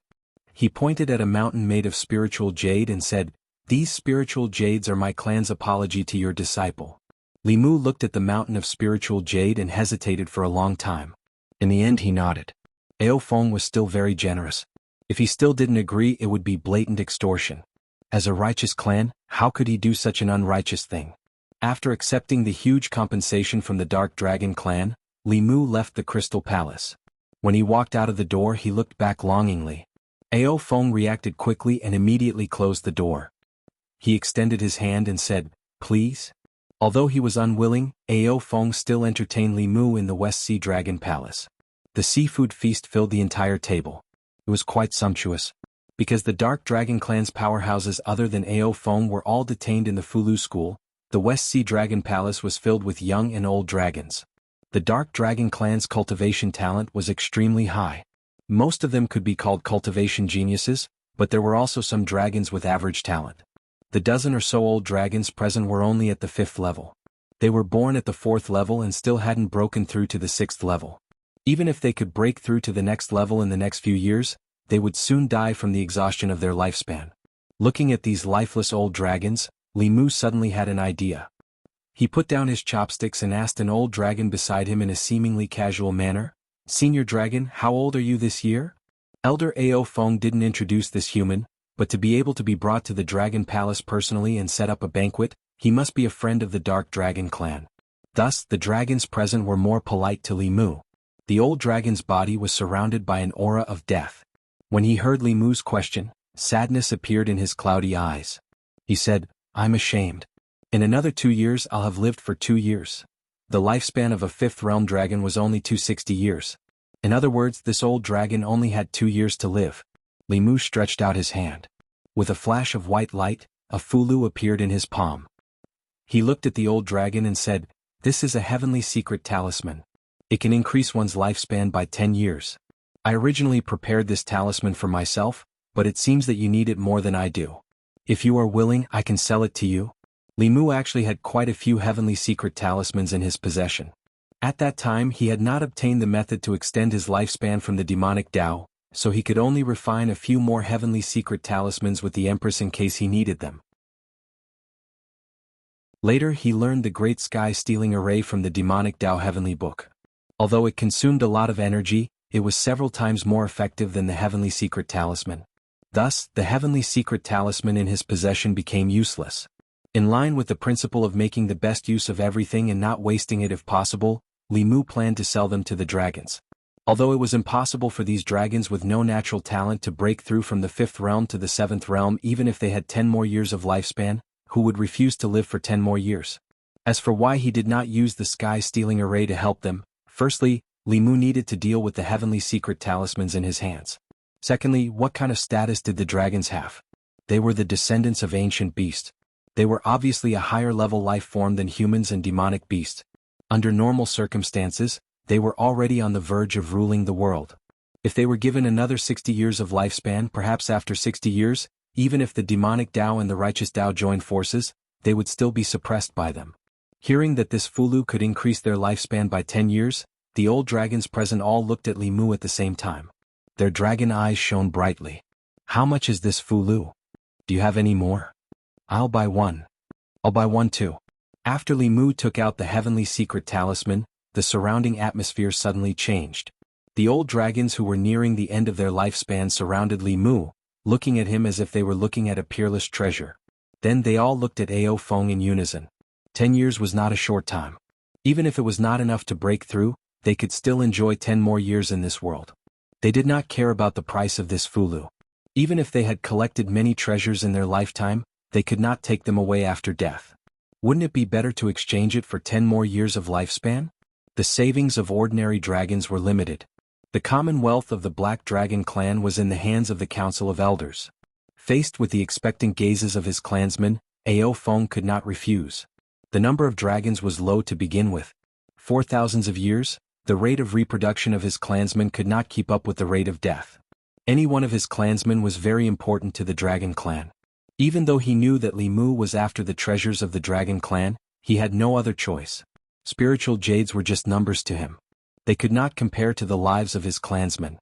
Ao Feng looked at Li Mu and said, "How many heavenly secret talismans do you have?" "I want all of them." Li Mu looked at Ao Feng and smiled. "You know, our Fulu school specializes in writing talismans. We have as many heavenly secret talismans as you want." If it were someone else, Ao Feng might have doubted the authenticity of this talisman. However, this was the Fulu school. In this world, no one knew Fulu better than them. Ao Feng only cared about the price. He looked at Li Mu and asked, "How many spiritual jades for one heavenly secret talisman?" People outside the Fulu school needed to prepare their own talisman liquid and 100,000 low-grade spiritual jades to write a heaven-grade Fulu. In principle, the difficulty of writing a saint-grade Fulu was more than 10 times that of a heaven-grade Fulu. Therefore, Li Mu charged him 1 million low-grade spiritual jades for one heavenly secret talisman, which was 10,000 mid-grade spiritual jades. It was not excessive at all. Li Mu looked at Ao Feng and said indifferently, 10,000. Ao Feng frowned. He knew that Li Mu was going to ask for an exorbitant price, but he did not expect his appetite to be so big. However, there was no market for saint-grade Fulu. Even if one had spiritual jades, they could not buy it. Only the Fulu school could make this item. It was reasonable for the price to be sky-high. In the end, he gritted his teeth and said, 10,000 high-grade spiritual jades it is. However, you are not allowed to raise the price in the future. The heavenly secret talisman will be provided to our dragon clan first. Actually, Li Mu didn't hear Ao Feng's last sentence clearly. His mind was filled with the 10,000 high-grade spiritual jades that Ao Feng said. The 10,000 high-grade spiritual jades he said were mid-grade spiritual jades. 10,000 high-grade spiritual jades for a Fulu. Even if it was a saint-grade Fulu, anyone who heard it would think that the buyer was crazy. Even Li Mu did not come back to his senses for a moment. The Dragon clan was rich and their default unit of spiritual jades was actually high-grade spiritual jades. In front of Li Mu and the others, they were like beggars who had never seen the world. But thinking about it, although humans and demons occupied land, the ocean was more than 10 times the size of land. The resources at the bottom of the ocean were more abundant. As the master of the ocean, the Dragon clan monopolized the resources of the ocean. Who could be richer than them? Ao Feng misunderstood his shock and immediately said, 10,000 spiritual jades, you can't go back on your word. Li Mu came back to his senses and said, I won't go back on my word. If I say 10,000 then 10,000. Originally, according to our Fulu school's rules, you have to provide the talisman fluid for the talisman. This time, the talisman fluid can be provided by our Fulu school. He sold 10,000 high-grade spiritual jades for a talisman. If they had to provide the talisman fluid, he would not feel at ease holding on to the spiritual jades. Unexpectedly, Ao Feng waved his hand and flatly refused. No need. The rules you have for others are the rules for us. If outsiders know, they will think that our dragon clan is so poor that we can't afford.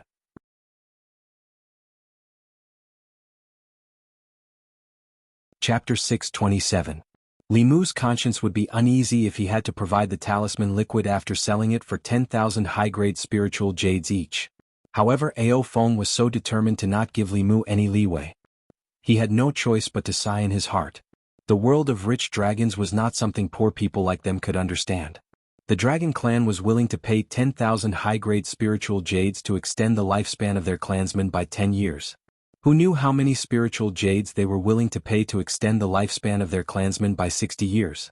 Such a generous customer might not be found in the entire cultivation world. If he were to activate the sky-stealing array for Ao Feng and those extremely talented experts of the dragon clan, Li Mu would think carefully and weigh the pros and cons. If the extra 60 years allowed them to advance to the 8th level, wouldn't he be causing trouble for himself?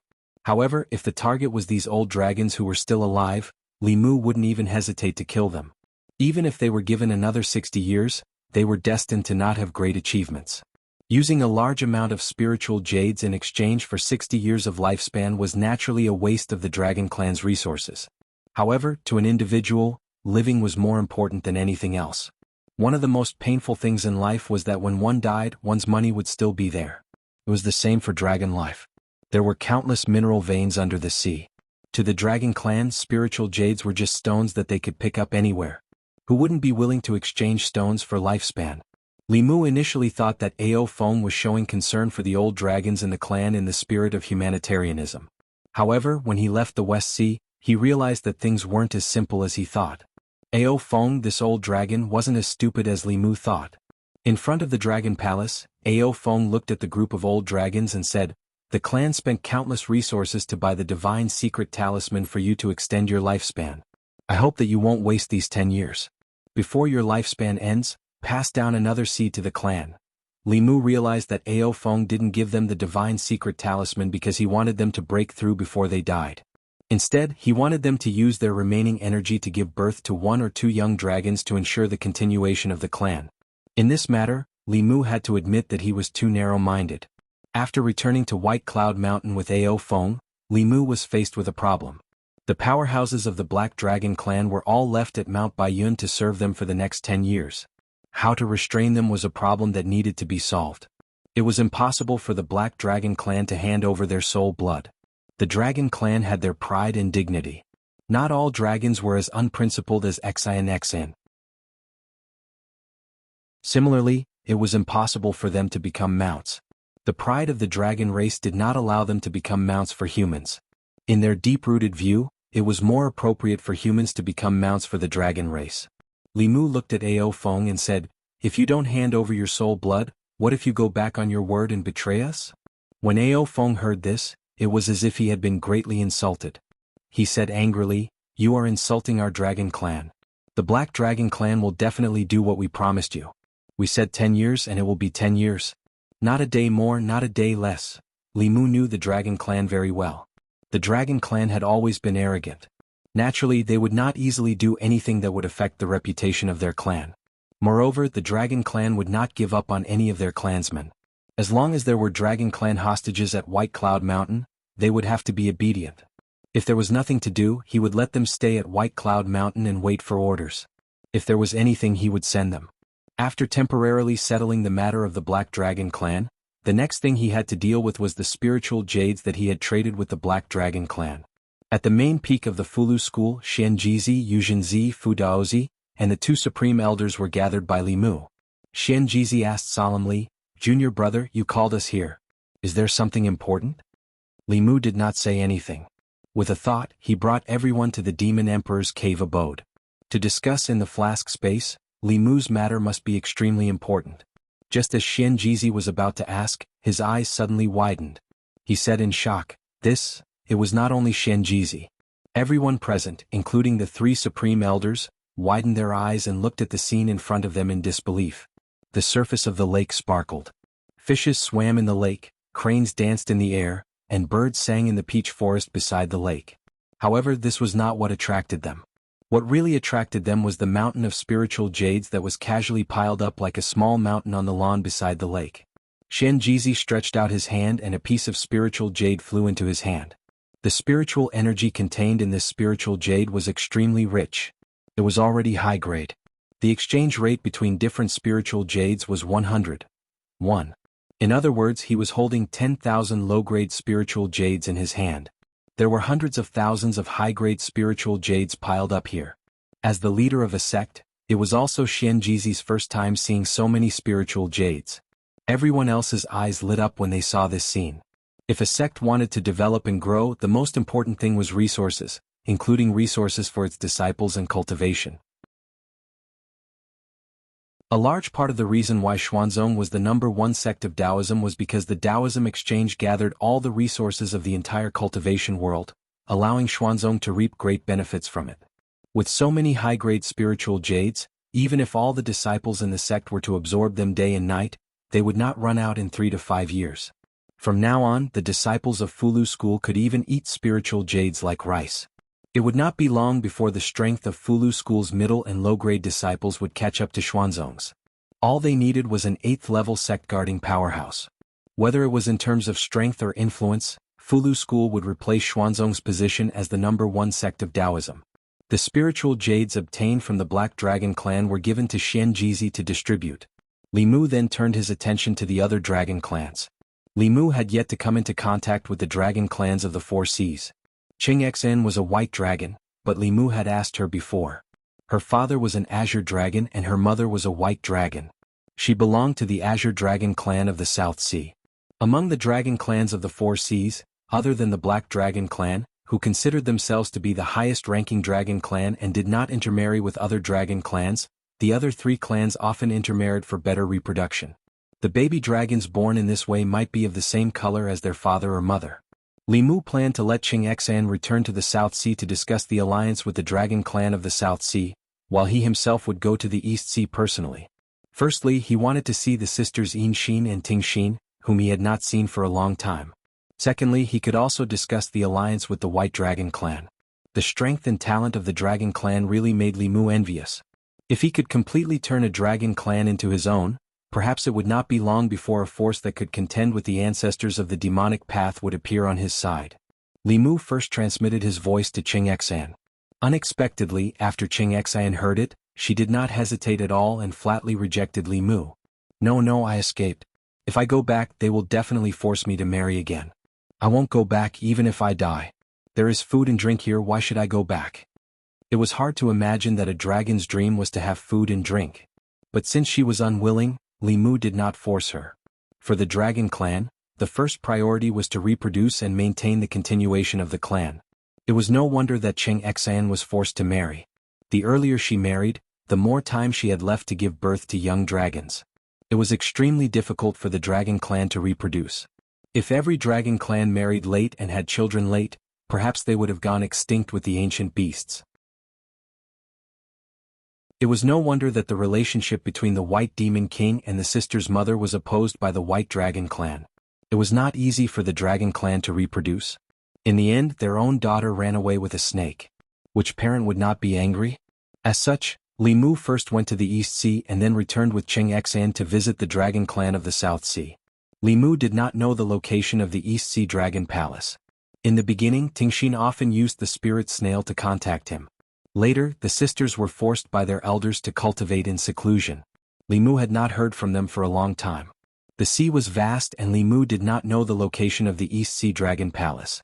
However, the dragon clans of the 4 seas were in contact with each other. Limu asked Ao Feng to accompany him to the depths of the East Sea. After not seeing them for a long time, Limu also missed the pair of clingy sisters.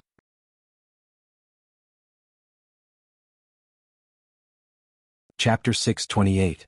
Deep in the East Sea. There were no clouds in the sky and the surface of the sea was rippling. This place was deserted and there seemed to be no life. However, there was another world under the sea. Fish and prawns played on the shallow surface of the sea. Below the surface of the sea, there were aquatic creatures patrolling. Palaces made of crystal coral sat at the bottom of the sea. This was the dragon palace of the East Sea's White Dragon race. At a certain moment, there was a subtle fluctuation in the sea above. Two figures slowly approached the dragon palace. Soon they were discovered by the aquatic creatures patrolling around the dragon palace. Two prawn soldiers swam over with weapons and shouted, "Who are you? How dare you approach the dragon palace?" Limu stopped in front of the dragon palace and looked at the two prawn soldiers. He said, "I'm a friend of the White Demon King. I'm here to find him. Please inform him." The two prawn soldiers looked at each other. One of them waved his hand and said, "What White Demon King? There is no White Demon King here. This is the Dragon Palace. Outsiders are not allowed to come close. Leave quickly or don't blame us for being rude." This was the East Sea Dragon Palace. After Heart Song and Heart Listening's mother revived, their family came here. Even if the White Demon King wasn't in the Dragon Palace, the two prawn soldiers shouldn't have such an attitude. Limu didn't waste time talking to the two prawns. He scanned with his divine perception and soon found the White Demon King's aura in a palace below. He didn't hide his aura. When he scanned with his divine perception, the White Demon King also found him. Limu sensed that the White Demon King was about to approach him in the palace when he was suddenly blocked by something. Limu's figure flashed and appeared above the palace. The palace was sealed by an array. The White Demon King and Limu looked at each other from the array and hurriedly said, "Why are you here? Leave quickly. This isn't a place you can trespass." The White Demon King's situation was clearly different from what Limu had imagined. Limu could tell at a glance that the array's function was to imprison. His face sank slightly as he asked, "What's going on? Where are Heart Song and Heart Listening?" The White Demon King said anxiously, "There's no time to talk about this. Hurry up and leave or it'll be too late." Before he could finish his sentence, a harsh voice came from one of the palaces. "Who dares to trespass into my East Sea Dragon Palace?" A white figure flew out from the palace, heading straight for Limu. In the blink of an eye, the white light dissipated and a young man clad in silver armor appeared in front of Limu. The young man had horns on his forehead. He was a level 6 white dragon. Limu did not even look at him. He looked straight at the White Demon King and said, "I'll let you out first." After saying that, he raised his hand and pressed down on the palace below. Seeing that it was being ignored, the white dragon was furious and said in a deep voice, "How dare you, human? Don't be so arrogant." He quickly condensed two huge ice hammers in his hands and smashed them towards Limu's head. Limu pressed one hand against the array formation while his other hand slapped the white dragon. Boom! Under his palm, the formation that enveloped the palace didn't even last a breath before it collapsed. Bang! At the same time, the silver-armored young man's giant hammer also shattered. The white dragon felt a terrifying aura lock onto him and was choked without any resistance. His eyes were wide open, filled with shock and fear. This was the deepest part of the East Sea. Less than 10% of human cultivators remained here. With his level 6 dragon cultivation, he didn't even fear a level 7 transcendent human. However, he couldn't even withstand a single blow from this young man. Ao Feng stood silently behind Limu and watched. Limu's attack confirmed his guess. He must have received Ao Qing and Ao Xian's inheritance. Although he still looked like a human, he was no different from a dragon. His body was extremely strong. Not only did he not weaken in the water, he became even stronger. He was more like a dragon than a dragon. After the array formation was destroyed by Limu, the White Demon King immediately flew up. He looked at Limu in shock and muttered, Your strength?" Limu waved his hand and said, "Let's talk about this later. Where are Yinxin and Tingxin?" Thinking of Limu's strength, a glimmer of hope appeared in the White Demon King's eyes. He said, "They were taken to the North Sea. Go and save them. It's not too late." Limu frowned and asked, "Why are they going to the North Sea?" The White Demon King said, "The elders forced them to marry the silver dragon. I didn't agree, so they trapped me here. The elders have already gone to the North Sea. They want to help Yinxin and Tingxin form a half-dragon body first." Not long after, in the East Sea, two figures sped through the water. The experts of the White Dragon race had gone to the North Sea first. There were only some young and old dragons in the East Sea Dragon Palace. After Limu helped the White Demon King suppress the rebellious dragons, he immediately went to the North Sea. Ao Feng had already transformed into his dragon form. At this moment, he was panting heavily as he followed behind Limu with difficulty. He said weakly, slow down. I can't keep up." As a dragon, the absolute overlord of the water, his speed in the sea was actually inferior to a human's. At this moment, Ao Feng's heart was filled with humiliation. Li Mu had already informed Xianxia to have the experts of the Black Dragon race on standby in the North Sea. Then he rushed to the North Sea with Ao Feng. He had already learned the details of the matter from the White Demon King. Their family had lived very well in the East Sea in the beginning. They thought that the East Sea Dragon race had already accepted them, but they didn't expect the elders of the White Dragon race to have other plans. It was extremely difficult for the dragon race to reproduce. Tingxin and Yinxin's mother had already been engaged to the Silver Dragon race. Later on, she didn't want her fate to be arranged and escaped from the East Sea. After she met the White Demon King, what happened next happened. The White Dragon race had always been brooding over this matter. On the surface they accepted them, but secretly they had ulterior motives. There was a huge difference between the Dragon Clan and other clans. Clans with the bloodline of the Dragon Clan could transform into a true dragon through continuous transformations. In legends, carps leaping over the dragon gate wouldn't happen in reality. However, flood dragons, snakes, and other races with the dragon bloodline could only retain the pure dragon bloodline in their bodies through the dragon race's secret arts. Although their strength was still inferior to a true dragon after the transformation, the children they gave birth to would have the pure dragon bloodline. Even though the dragon race was very proud and viewed all races other than the dragon race as inferior races and didn't want the noble bloodline of the dragon race to be contaminated with their reproductive ability, if they didn't do so, the dragon race of the Four Seas would have gone extinct long ago. Yinxin and Tingxin had half snake bloodline and half dragon bloodline. After removing the snake bloodline in their bodies, they would become true dragons. This was naturally a good thing for the White Dragon race. It meant that they could send the two sisters to the Silver Dragon race for marriage. However, at that time, Yinxin and Tingxin wouldn't be the Green Snake and White Snake sisters that Li Mu knew. In addition, on this trip to the North Sea, other than saving the two sisters, he also had to save their mother. Back then, she had angered the Silver Dragon race by running away from the marriage. Although more than 20 years had passed, the Silver Dragon race still wanted the White Dragon race to fulfill the marriage agreement and forced her to marry the Silver Dragon race. As a result, the White Demon King was imprisoned. Ao Feng used all his strength to barely keep up with Li Mu. He couldn't help but say, the White Dragon race didn't do anything wrong in this matter. Every dragon has the heavy responsibility of inheriting the race on their shoulders. As a dragon, she betrayed her race. If all dragons were like her, the dragon race would have long ceased to exist. If this happened to the Black Dragon race, I would definitely punish her according to the race's rules. Regarding this matter, Li Mu didn't argue with Ao Feng.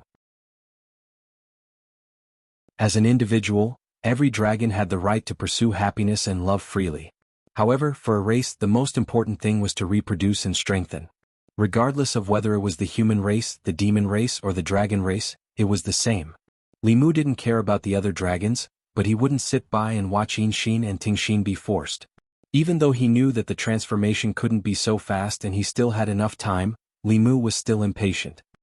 He glanced at Ao Feng behind him and said coldly, "Can you hurry up? You're still so slow in the sea. You're really embarrassing the dragon race."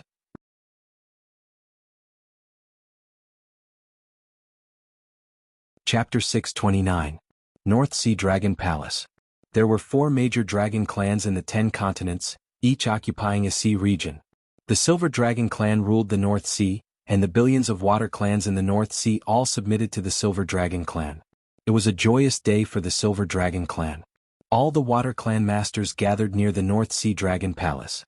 There weren't many dragons and it was difficult for them to reproduce. Therefore, marriage and reproduction were very important. As the overlord of the North Sea, the Silver Dragon clan had 2 joyous occasions. All the famous water clans in the North Sea came to congratulate them. Among them there was no lack of great demons with 6th realm aura. A human-looking old man with a turtle shell on his back walked to the Dragon Palace. After the guard recorded it, he said loudly, "Surging Waves Island's Master Rashi sends a spiritual armor." Then, a skinny man with a human head and a human body with 8 tentacles and a muscular man with a black dorsal fin on his back walked over. Commander Mo Yuanzhang sends 100,000 spiritual jades. White Shark Clan sends 10 beauties. The North Sea Water Clan masters all gave their gifts and walked into the Dragon Palace. This time, the Silver Dragon King and the 3rd Prince were getting married at the same time. It was a rare happy occasion for the Silver Dragon Clan. They were connected by marriage to the White Dragon Clan of the East Sea. It was said that the Silver Dragon King, who was still the Crown Prince at the time, had a marriage agreement with a White Dragon clan more than 20 years ago. However, the white dragon had escaped before the wedding. This incident had once made the Silver Dragon clan a laughingstock in the North Sea. Now that more than 20 years had passed, the White Dragon Lady of the Dragon Clan had returned to the clan, and the two clans had brought forward the matter of the past. However, after so many years, the Dragon Lady had married into the Silver Dragon clan again, and her status was naturally not as high as before. The Silver Dragon King was already at the 7th realm, and he already had several spouses. He only married a dragon girl from the White Dragon clan for the sake of procreation. However, all the sovereigns of the Dragon clan had to think of ways to pass down their outstanding bloodline, so the more spouses they had, the better. In addition, the Silver Dragon third prince was also going to marry a pair of sisters. These two sisters were of the Snake clan and had half of the Dragon clan's bloodline. After purifying their bloodline, they could give birth to children with pure Dragon clan's bloodline. Dragon ladies were very rare, and most of them were already partners of the same clan. Partial Dragon clan members like the third Dragon Prince could only marry these half-dragons with impure bloodlines. Deep in the North Sea Dragon Palace, two silver dragons stood in front of a dragon palace, guarding the entrance. Inside the Dragon Palace, a woman stood there with a desolate figure. Beside her was a couple from the Dragon tribe. The Dragon tribe elder sighed and said, "If I had known that this was the elder's trap, I wouldn't have let you come back. We wouldn't have ended up in this situation." The old woman also sighed and said, "I pity those two children." In the corner of the Dragon Palace, Xianxia and Xianxia stood there. One was in a daze while the other looked depressed. Bai Tingxin originally thought that she had found her family after following her parents to the East Sea. She did not expect that not only were her movements restricted by them, but even the spirit conch used to contact Li Mu had been snatched away. Bai Tingxin gritted her teeth. If she had known this would happen, she would have taken more initiative and settled the matter earlier. If she had settled Li Mu at that time, she would not have returned to the East Sea, and the current situation would not have happened. They had not contacted each other for so long. She did not know if he missed them or if he had come to look for them. The East Sea was so big. Without someone to lead the way, he would definitely not be able to find them. In the center of the hall, the Dragon tribe elder looked at his daughter who seemed to have lost her soul. A trace of sorrow appeared in his eyes. After a long time, he seemed to have made a decision and said in a low voice, "For so many years, I have been thinking for the Dragon tribe. Today I want to do something for my daughter." Boom! In the North Sea Dragon Palace, one of the Dragon Palaces suddenly collapsed. Several figures flew out from it. The two guards at the entrance of the Dragon Palace were the first to notice and immediately turned into two silver lights to block them. A white light flew out from the figures and collided with the two silver lights. Then both sides retreated. As for the other figures, they quickly flew to the surface of the sea. "Ao Guang, what are you doing?" A stern voice suddenly came from one of the palaces in front. Another old man with white hair and beard appeared beside him in an instant. The Dragon tribe elder looked at him and said angrily, "First elder, this is unfair to her." The White Dragon tribe's first elder snorted and said, "Fair? Don't forget that as a dragon tribe, we should put our tribe first. She has already humiliated our White Dragon tribe. Do you want her to humiliate us a second time?" As soon as he finished speaking, he wanted to chase up but was stopped by Ao Guang. "You overestimate yourself." He snorted and did not even look at Ao Guang. His figure disappeared on the spot. When he reappeared, he was already in front of the other four figures. They were only a few feet away from the surface of the sea. However, this distance could never be crossed. The White Dragon tribe's first elder rolled up his sleeves and brought them back to the bottom of the sea. Then he locked the mother and daughters in another palace. After sealing the palace with a formation, he said to Ao Guang and his wife, "You have humiliated the East Sea. When you go back, you and your wife will be punished to face the wall for 3 years." Then he turned to the elders behind him and said, "I'm sorry. Our tribe members are ignorant and have made a fool of themselves." A Silver Dragon tribe elder glanced at him and said, "There are a lot of people in the East Sea who don't know the rules. When you go back, discipline them well. Before you discipline them, don't let them come out and humiliate us again." The White Dragon tribe's first elder's expression was a little unnatural. However, the Silver Dragon tribe was stronger than the White Dragon tribe. He could only smile apologetically and said, "I will discipline them well." At this time in a palace, a woman held Xianxia and Xianxia's hands and said guiltily, "It's mother who has implicated you." Xianxia collected her disappointment and shook her head. "Mother, don't say that. You also fell into their trap." Xianxia sighed and murmured, Are we really not fated to be together in this life? If the heavens give me another chance, I will definitely not leave the divine capital. The incident just now was just a small interlude. After the interlude, the North Sea Dragon Palace quickly regained its peace. In the main hall of the Dragon Palace, the Silver Dragon Tribe and the White Dragon Tribe's elders took their seats respectively. The incident just now made the Silver Dragon Tribe's people look a little ugly. The White Dragon Tribe's elders could only lower their posture. After all, the Silver Dragon Tribe's strength was second only to the Black Dragon Tribe. Moreover, the powerhouses of the Silver Dragon Tribe still had a long lifespan. On the other hand, the White Dragon Tribe's strength was the weakest of the four seas. The two Seventh Realm Elders only had a dozen years left in their lifespans. In front of the Silver Dragon Tribe, they did not even have the confidence to speak loudly. In order to obtain the Silver Dragon Tribe's protection, the White Dragon Tribe had not only sacrificed their people this time but also brought a lot of dowry. Of course, the Silver Dragon Tribe also saw their predicament. They originally wanted to use the incident just now to make the White Dragon Tribe pay some other price. However, before they could speak, 3 Silver Dragon Tribe elders suddenly stood up and looked out of the palace. Then they quickly flew out.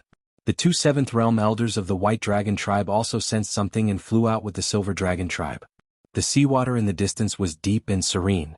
In the eyes of other Water Tribe members, there was nothing there.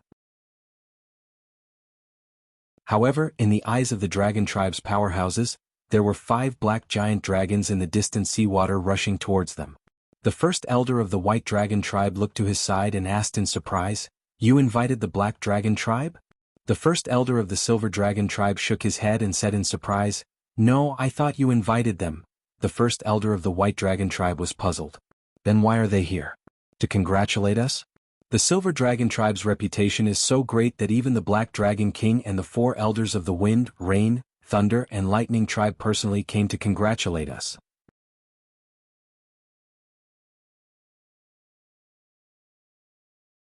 Chapter 630. Although the dragon races of the 4 seas were all part of the dragon race, they each had their own way of doing things. Other than the occasional marriage alliance, they did not have much contact with each other. This was especially so for the Black Dragon race, who thought highly of themselves. Because they were the most talented among the dragon races and had produced many powerful fighters, they did not care about the other 3 dragon races at all. The Black Dragon King and the 4 elders actually came personally for the marriage alliance between the North Sea and the East Sea. This was out of everyone's expectations. Although they were surprised, the Silver Dragon and the White Dragon elders immediately flew outside the North Sea Dragon Palace to personally welcome the Black Dragon race's arrival. This action naturally attracted the attention of the guests in the Dragon Palace. The elders of the 2 races were both Realm 7 fighters. Who was this person that was qualified for them to collectively welcome him? These Water Tribe powerful fighters did not dare to be negligent. They all came outside the Dragon Palace and stood respectfully behind the elders of the 2 races, looking ahead curiously. A few black figures gradually appeared at the end of their vision.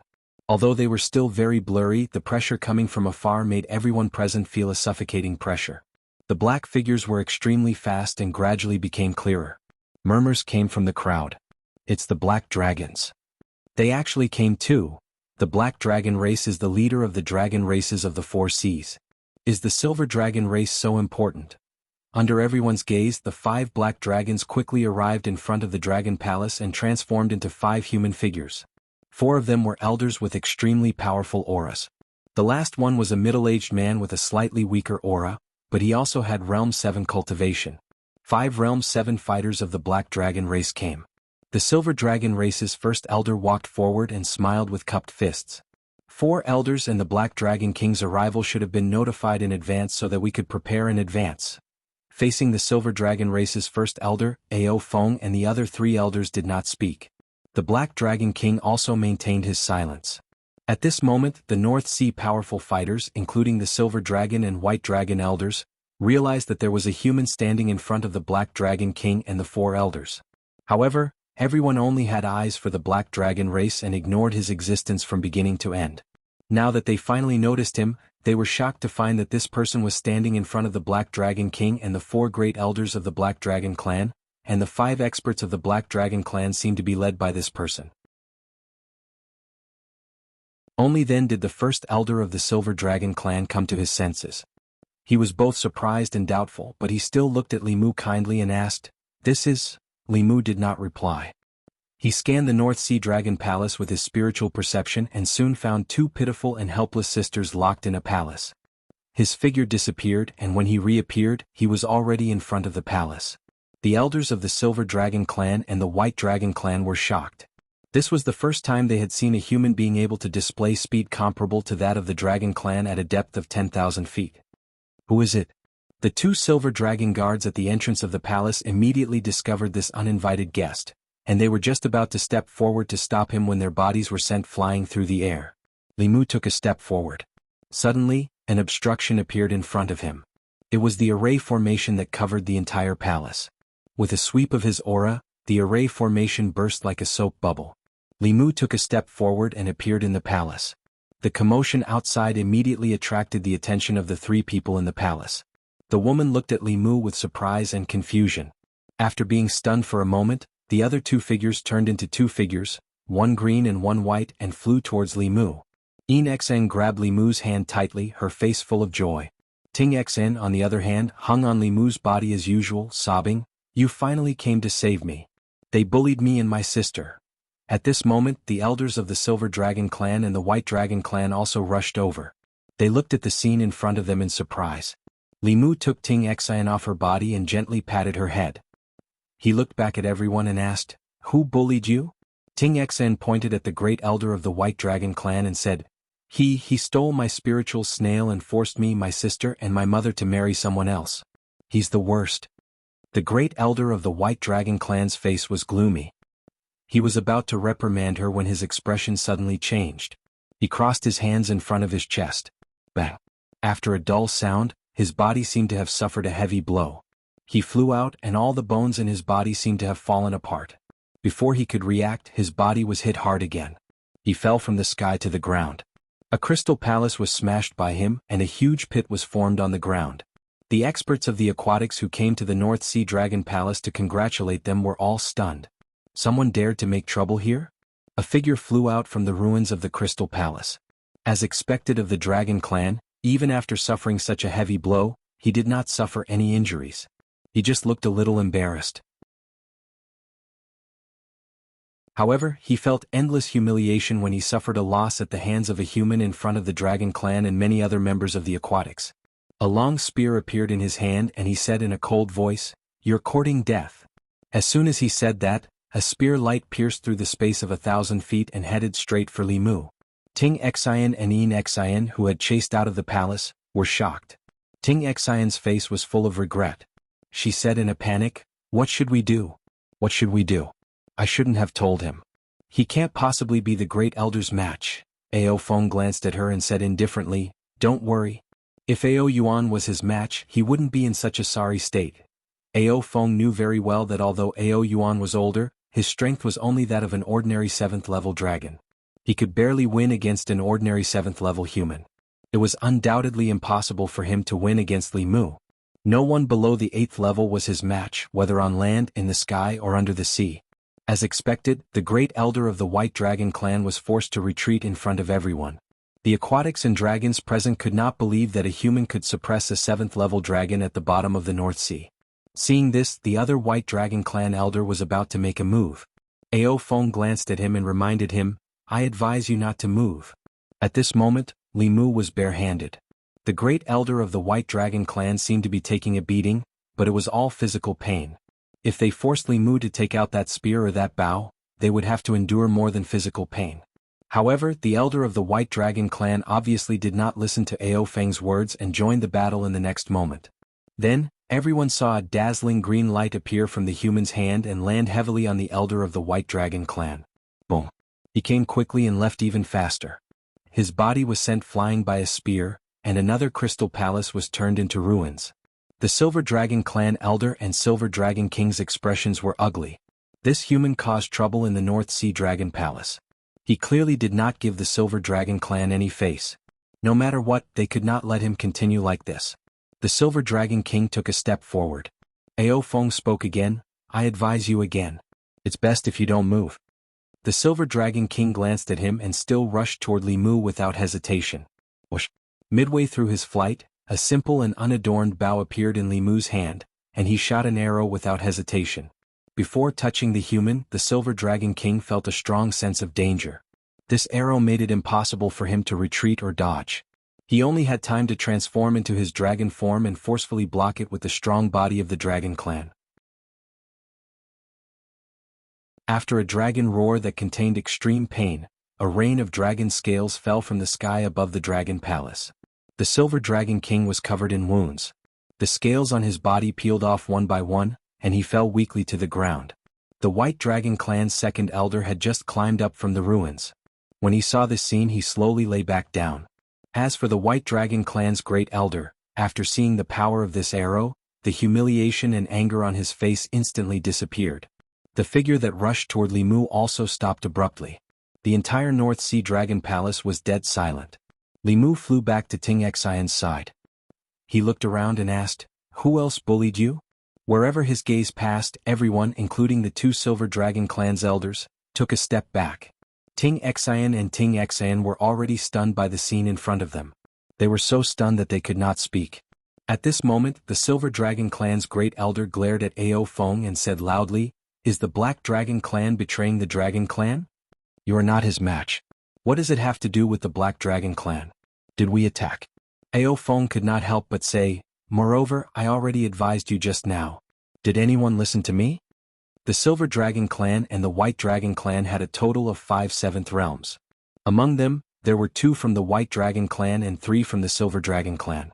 The Silver Dragon King had clearly lost the ability to fight back. As long as the Black Dragon Clan did not attack, could this human fight against 4 of them alone? The Silver Dragon Clan's great elder looked at Li Mu, whose aura had weakened by 20%, and said in a deep voice, "Attack together. You can't shoot many arrows." At this moment, Ao Feng knew that the Black Dragon Clan could not sit by and watch anymore. As dragons, they did not want to help Li Mu fight against their own clan, but they could not let the White Dragon Clan and the Silver Dragon Clan continue to make mistakes. Not to mention that the 4 of them might not be able to turn the situation around even if they joined forces. Even if Li Mu was not a match for him, if he wanted to escape, no dragon here could stop him. Then what? The White Dragon Clan and the Silver Dragon Clan would definitely face his endless revenge. His revenge was not something that these 2 clans could bear. Ao Feng took a step forward and said in a low voice, "Stop." The Silver Dragon Clan's great elder looked at him and said in a deep voice, "Is the Black Dragon Clan really going to help an outsider fight against your own clan?" Ao Feng's lips trembled as he transmitted a few words to him. The Silver Dragon Clan's great elder's expression changed slightly as he transmitted a message. "Is what you said true?" Ao Feng said indifferently, "You have no idea how powerful this person is."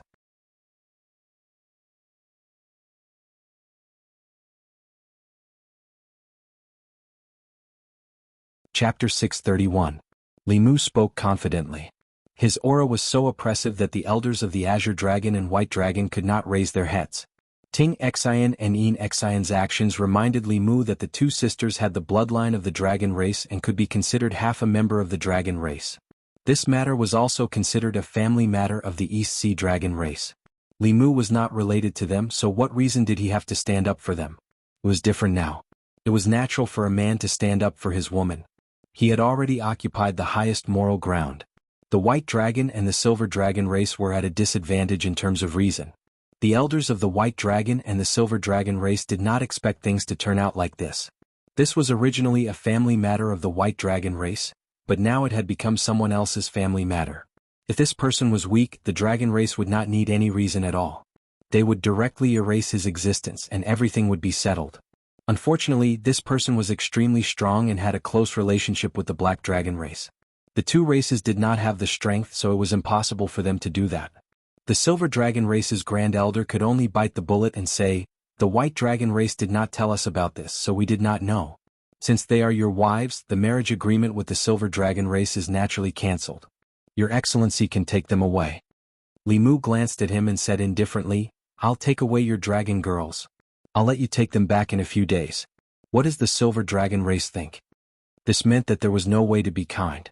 The Silver Dragon race's Grand Elder asked with a sullen face, "Then what do you want?" At this moment, Ao Feng mediated, "Since you've done something wrong, you naturally have to pay some price. This is a matter of course. The mental damage of these 2 juniors has to be compensated. After the previous incident, Ao Feng already knew the meaning of mental damage compensation, and used it flexibly. The Silver Dragon race's Grand Elder Taoist priest said, "He also seriously injured our Dragon King." Ao Feng waved his hand and said, "There's always a first-come, first-served rule.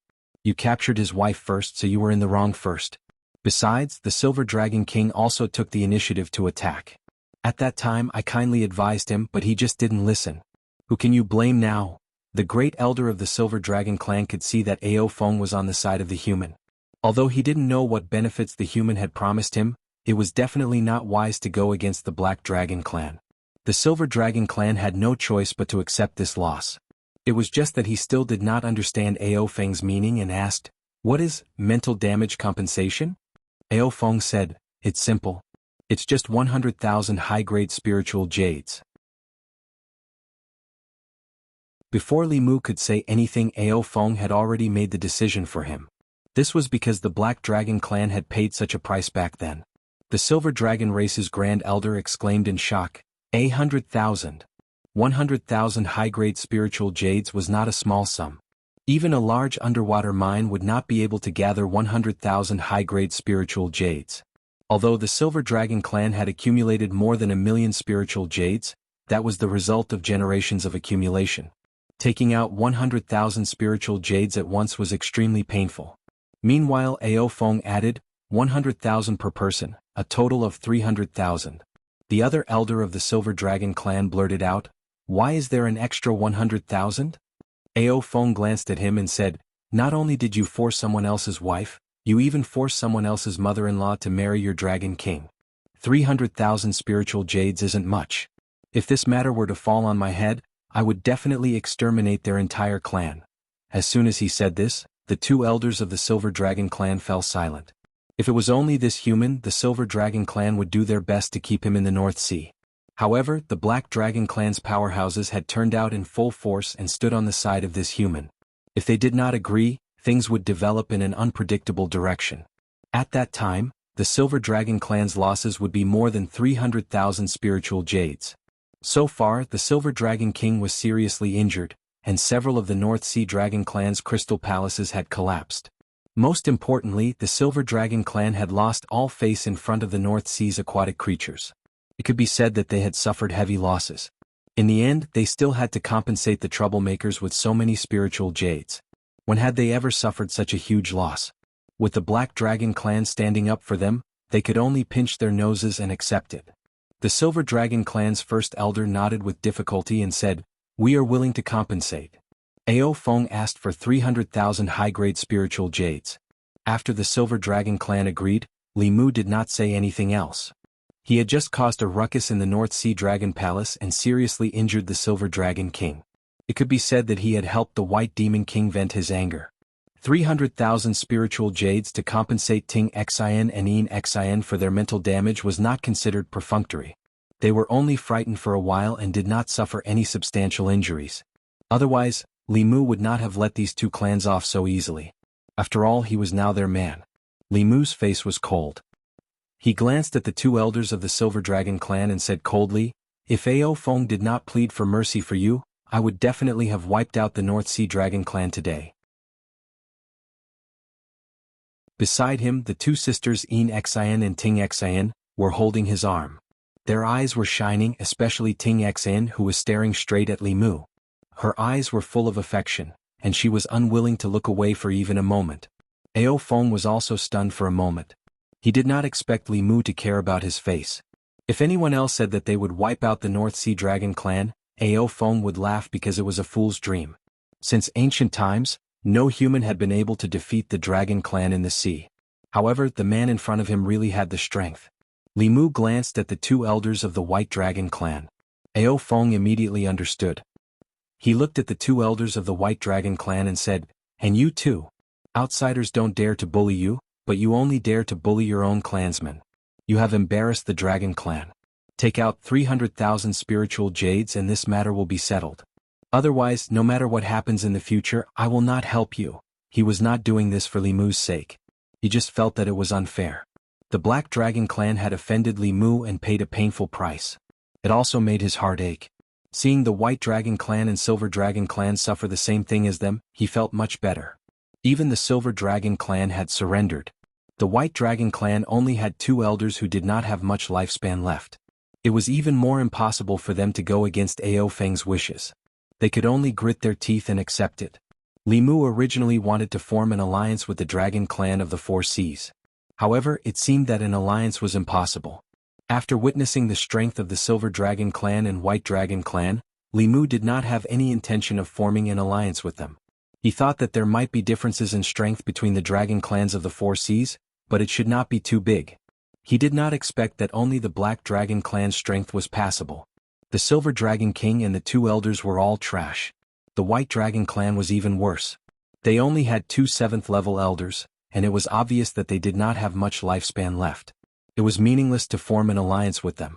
After receiving compensation for the 2 sisters' psychological damage from the Silver Dragon Clan, Li Mu brought them back to the East Sea. He was going to take 300,000 spiritual jades from the East Sea Dragon Clan before leaving with them. Although the East Sea was their home in a sense, the Dragon Clan did not have any human feelings in order to reproduce. It was better not to stay in such a home.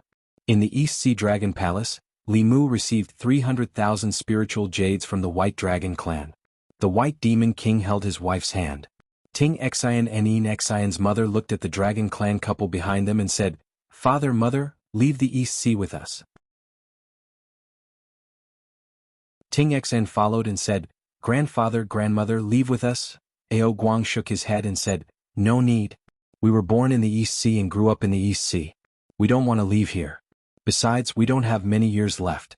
The bottom of the East Sea is our home."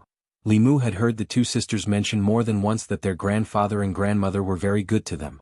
This Dragon Clan couple's cultivation was at the 6th level, but they would probably stay at the 6th level for the rest of their lives.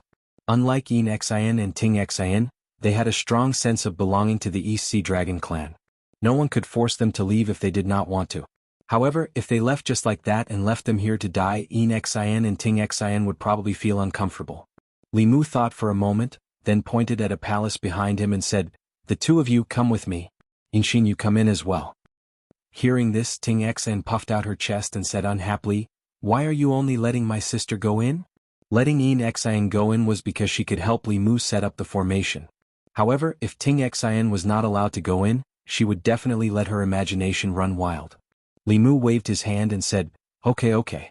If you want to come in together." Ao Feng stood outside the palace and glanced at the 2 elders of the White Dragon Clan. He said, "You don't have much time left. If it wasn't for this incident, he might have used the Talisman of Divine Secret to extend your lives by 10 years. No. Talisman of Divine Secret." The 2 elders of the White Dragon Clan looked at each other. After realizing what Ao Feng meant, they saw regret in each other's eyes. Although 10 years couldn't let them break through to the 8th realm, they could protect the White Dragon Clan for 10 more years. However, it was useless to regret now. The White Dragon Clan's first elder, Ao Yuan, forced a smile and comforted himself. "Even if you give us another 10 years, it won't be of much use. The Talisman of Divine Secret is useless to us. Living for 1 more day was still living." These 2 dragons were just comforting themselves. Ao Feng didn't expose them. After a full 2 hours, Ao Feng and the other Dragon Clan experts suddenly felt that the spiritual energy in the surroundings was abnormal. Soon it returned to normal. Then a few figures walked out of the palace. Walking in front was a middle-aged couple from the White Dragon Clan. Ao Feng's gaze swept past them and the next moment he looked back. His dragon eyes were wide open as he said in shock, This couple was clearly Ao Guang and his wife who had just walked in. However, compared to before, they seemed to be dozens of years younger. Their white hair had turned black, and the wrinkles on their faces had disappeared. They looked radiant. When the mother and daughter stood together, they looked like sisters. Ao Feng looked at Li Mu and said in disbelief, What did you do to them?" Li Mu shot a glance at Ao Feng and said indifferently, "It's nothing. It merely extended their lifespans by 60 years.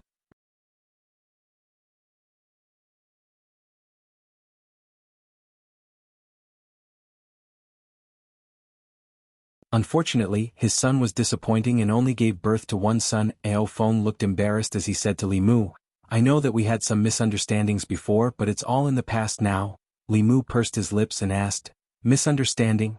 You don't want the sun-shooting bow anymore? Although he still wanted the sun-shooting bow, it was obvious that he couldn't get it. He might as well give up on that thought. Ao Feng said firmly, No. Actually, the sun-shooting bow didn't belong to the black dragons. My ancestor Ao Xian accidentally picked it up one day. Li Mu continued, I made you lose a lot of spiritual jades. You won't hold a grudge against me because of this, right? Ao Feng shook his head and said, No, how could I? This is the compensation that I deserve. Li Mu smiled and said, If you want me to help you set up this formation, it's not completely impossible. It will depend on your Black Dragon clan's performance in the future. Overall, Li Mu was satisfied with Ao Feng and the Black Dragon clan's performance in the past few days. At present, the Black Dragon clan's talent and potential were indeed the best that Li Mu had seen. If he could turn them into reliable allies, he would have another powerful force to fight against the Demon Dao. However, although the Black Dragon clan was strong, they were not under Li Mu's control. If he was not careful, he would suffer a backlash. Before he had absolute strength, it was impossible for him to set up the sky-stealing formation for Ao Feng and the others. Performance in the future was a very vague phrase, but at least there was still a glimmer of hope. The Black Dragon clan could only grasp this glimmer of opportunity and satisfy Li Mu. Only then would they have the hope of regaining their glory. At this moment, Ao Feng was extremely regretful. If he had known this would happen, he would not have wanted the sun-shooting bow and would not have become enemies with the Fugu school. At the same time, the two elders of the White Dragon clan also looked regretful when they saw Ao Guang and his wife, who were dozens of years younger. This should have been the opportunity for the White Dragon clan to rise, but because of their wrong decision, they had missed the opportunity to increase their lifespan by 60 years. The two dragons' thoughts raced as they tried to think of a way to redeem themselves. Although Ao Guang and his wife's talent was not high, with an additional 60 years of lifespan, they would definitely be able to break through to the seventh realm. At that time, when the two of them died, they would be the guardians of the White Dragon clan. The two of them exchanged a few words through telepathy. The White Dragon clan's Grand Elder suddenly looked at Ao Guang and said with a solemn expression, Ao Guang. The Grand Elder had supreme authority in the clan. Ao Guang immediately said, Here. The White Dragon clan's Grand Elder Lao Dao said, The two of us don't have much lifespan left. We can't protect the White Dragon clan for long. After our discussion, we've decided to appoint you as the new White Dragon King. From now on, the heavy responsibility of guarding the East Sea will be handed over to you. When had the two elders been so polite to him? They even wanted him to be the White Dragon King. Ao Guang was stunned on the spot, not knowing how to answer. The White Dragon clan's Grand Elder looked at him and asked, Are you unwilling? Ao Guang came back to his senses and immediately said, I'm willing. Ao Guang swears to protect the East Sea in our clan. Li Mu could tell that the series of actions of the two elders of the White Dragon clan were done for him to see. These two old dragons were also nearing the end of their lifespan. They had their eyes on the sky-stealing array. He did not look at the two of them at all. He said to Xianxia, Let's go. At this moment, the White Dragon clan's Grand Elder immediately stepped forward and said, Sir, please wait. This matter is our White Dragon clan's fault.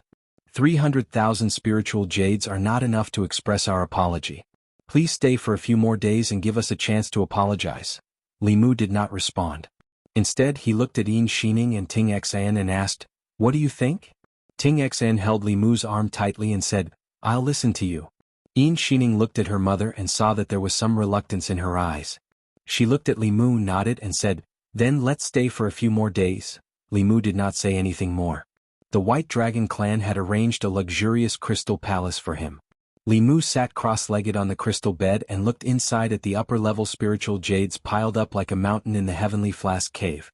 His heart was already blooming with joy. The sisters had given all the spiritual jades to Li Mu, so that Li Mu's trip to the East Sea and North Sea this time was even more fruitful than the trip to the Black Dragon clan. With these spiritual jades, the strength of the Fugu school's disciples would usher in a big surge in 2 or 3 years. At a certain moment, Li Mu withdrew his mind and looked at the door. 2 figures pushed the door open and came in. Li Mu looked at Xianxia and Ting Xan and asked, It's so late. Why don't you go to sleep? What are you doing here? Ting Xan held Xianxia's arm, strode to the bed and said, We're here to rest. We're your women. Of course we should be with you at night. Li Mu was stunned and said, That was just a temporary measure. If I hadn't said that at that time, What reason would I have to save you? A sly look appeared on Ting Xian's face and she said, what temporary measure? You've already accepted the dowry of 600,000 spiritual jades. Do you still want to go back on your word? You. Li Mu looked at them. Yin Xining avoided his eyes, but Ting Xian stuck out her chest and said, now the dragon clan of the Four Seas knows that we're your women. I don't care how you want us to marry in the future. You have to be responsible for us. Li Mu finally realized what was going on. Although he was acting, they were clearly trying to turn the act into reality.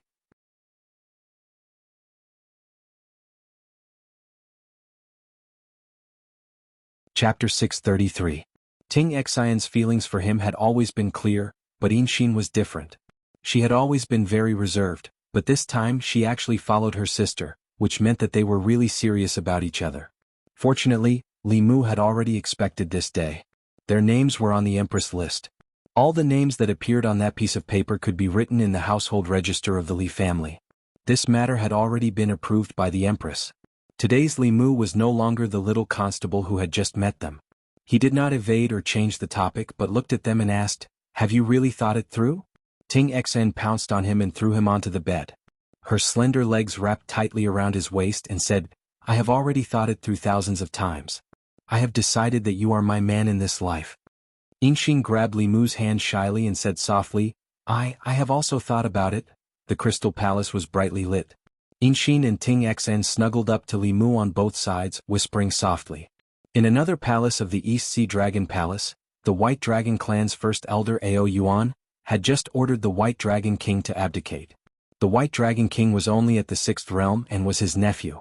A few years ago, Ao Yuan personally supported him to take the throne, and today he personally pulled him down from the position of Dragon King. The future of the White Dragon clan was in the hands of Ao Guang's two granddaughters, but because of the previous mistakes, they could no longer make up for it. They could only settle for the next best thing, which was to bet heavily on Ao Guang. Ao Guang and his wife had a good relationship with them. When Ao Guang became the White Dragon King, the revitalization of the East Sea Dragon clan was on his shoulders.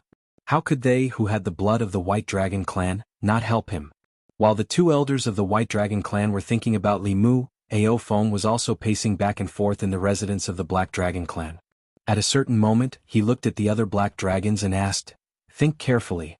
Are there any young, beautiful, unmarried female dragons in the clan? The few black dragons racked their brains to think. The Black Dragon King shook his head and said, no, all the female dragons who have reached the age of marriage have already found partners. As for the others, they are either too young or too old. Those who are neither young nor old are not beautiful enough. Ao Feng sighed. The only way he could think of to get on Li Mu's good side was blocked just like that.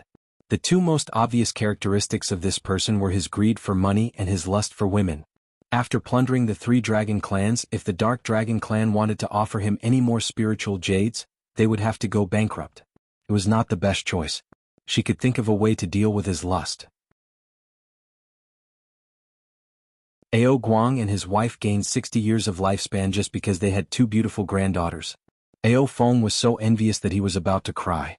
Unfortunately, the Dark Dragon race did not have such a beautiful young female dragon. Just as the Dark Dragon race's experts were at their wits' end, the Dark Dragon King Ao and suddenly said, I have an idea. Ao Feng immediately said, what idea? Speak. Aowen said, although we don't have them in the West Sea, other places have them. It doesn't have to be a dragon lady of the Dark Dragon clan. The Azure Dragon clan and the Silver Dragon clan can also do. Ao Feng glanced at him and said, what does this have to do with our Dark Dragon clan? Aowen continued, although he's not from our clan, if we act as the middleman, we'll be able to change his impression of us even if we don't make any contributions. Ao Feng thought for a moment and asked, what do you mean? Aowen said, don't forget there is a debt in the South Sea. We haven't settled it with them yet. Ao Feng's eyes lit up. You mean? Early the next morning, Li Mu came out of the Crystal Palace with women in his arms. Yin Xian and Ting Xian held his arms on both sides with happy smiles on their faces. It looked like he had a good night last night, but in fact, nothing happened last night. The Empress had a name, but she did not give Li Mu the right to act first and report later. The Empress was forced to accept the result of Su He and Phantom Princess's matter. This time, if Li Mu acted first and reported later, what awaited him would definitely not be the same as before. At that time he would definitely have to face the Empress's storm. In addition to this reason, Li Mu also had to take care of Wanwan and Xiao Bai's feelings. After all, they were the first to appear by Li Mu's side, but they were repeatedly cut in line by others. In their hearts they would definitely feel that Li Mu did not like them anymore. Little girls like to let their imaginations run wild, so he had to consider their feelings. The White Demon King's family originally planned to leave the East Sea, but after a night, they changed their mind and planned to stay here. Before leaving, the White Demon King looked at Li Mu meaningfully and said, "Take care of them and remember to come back to the East Sea often." He did not let Yin Xian and Ting Xian stay. Instead, he let Li Mu take them away as if entrusting them to him for the rest of his life. Li Mu nodded and said, "Don't worry, I will take good care of them." The mother of the two sisters also brought them to the side and said something. After that, the eyes of the mother and daughters were a little red. 2 hours later, Li Mu led the two sisters and the Black Dragon race to the East Sea's coast. On the way, Li Mu looked at Ao Feng and said, "After reaching the shore, return to Mount Baiyun first." Ao Feng rolled his eyes and said, "We still have some things to deal with. After we are done, we will return to Mount Baiyun." In the past, the Black Dragon race did not like Fulu school. After all, living under someone else's roof and being controlled by others was not a good life. However, the situation now was different. They wished they could stay at Mount Baiyun.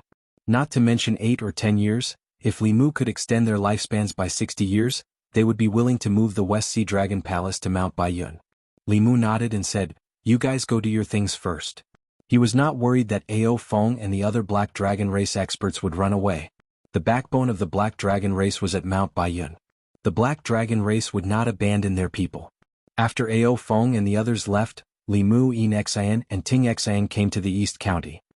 He accompanied them to walk around the East County and taste the local delicacies. They had been restricted for a long time and had not come into contact with the mortal world for a long time. Just as Li Mu was taking the two sisters to play and relieve his mood, Ao Feng brought the other 3 elders and the Black Dragon King to the South Sea Dragon Palace. The 4 elders and the Black Dragon King came to visit the strongest Black Dragon race in the 4 seas, which shocked the entire South Sea Dragon Palace. The Azure Dragon race and the White Dragon race were the weakest in the 4 seas. Only the Dragon King and the first elder of the Azure Dragon race were at the 7th realm. The Black Dragon race had so many experts that it was enough to destroy the entire Azure Dragon race. The Azure Dragon King led his people out of the South Sea Dragon Palace and asked nervously, "Elders and the Black Dragon King, why did you suddenly come to the South Sea?" Ao Feng glanced at him and said indifferently, "If I remember correctly, the Black Dragon race and your Azure Dragon race still have a marriage agreement, right?" The Azure Dragon King's heart skipped a beat. He immediately said, "It's because I did not discipline her well that the ignorant junior sneaked away. We have already returned the betrothal gifts double the amount that the Black Dragon race gave." Ao Feng looked at him coldly and said, "Do you think that returning the betrothal gifts double the amount can redeem the Black Dragon race's lost face? I have brought the betrothal gifts for you this time. Which dragon girl of the right age in your race do you have? We want to take them away. There are no dragon girls of the right age in our race." The Azure Dragon King looked worried. He finally gritted his teeth and said, "Man Xang, come out." Behind him, a dragon girl's face was pale. She shook her head and said, "Father, I don't want to marry them." The Azure Dragon King's expression was solemn. He said, "This is a debt that our Azure Dragon race owes. You're my daughter. You must know how to sacrifice for the race." Ao Feng looked at the Azure Dragon King's daughter. A few black lines appeared on his forehead. This girl's appearance was average. She was tall and muscular, powerful and domineering. If the Black Dragon race gave a dragon girl like Li Mu, they probably would not have the chance to extend their lifespan by another 60 years. Ao Feng waved his hand and said, "Don't. Leave your daughter to your Azure Dragon race. We want the one from last time. You better find her within half a month. Otherwise, don't blame us for being impolite."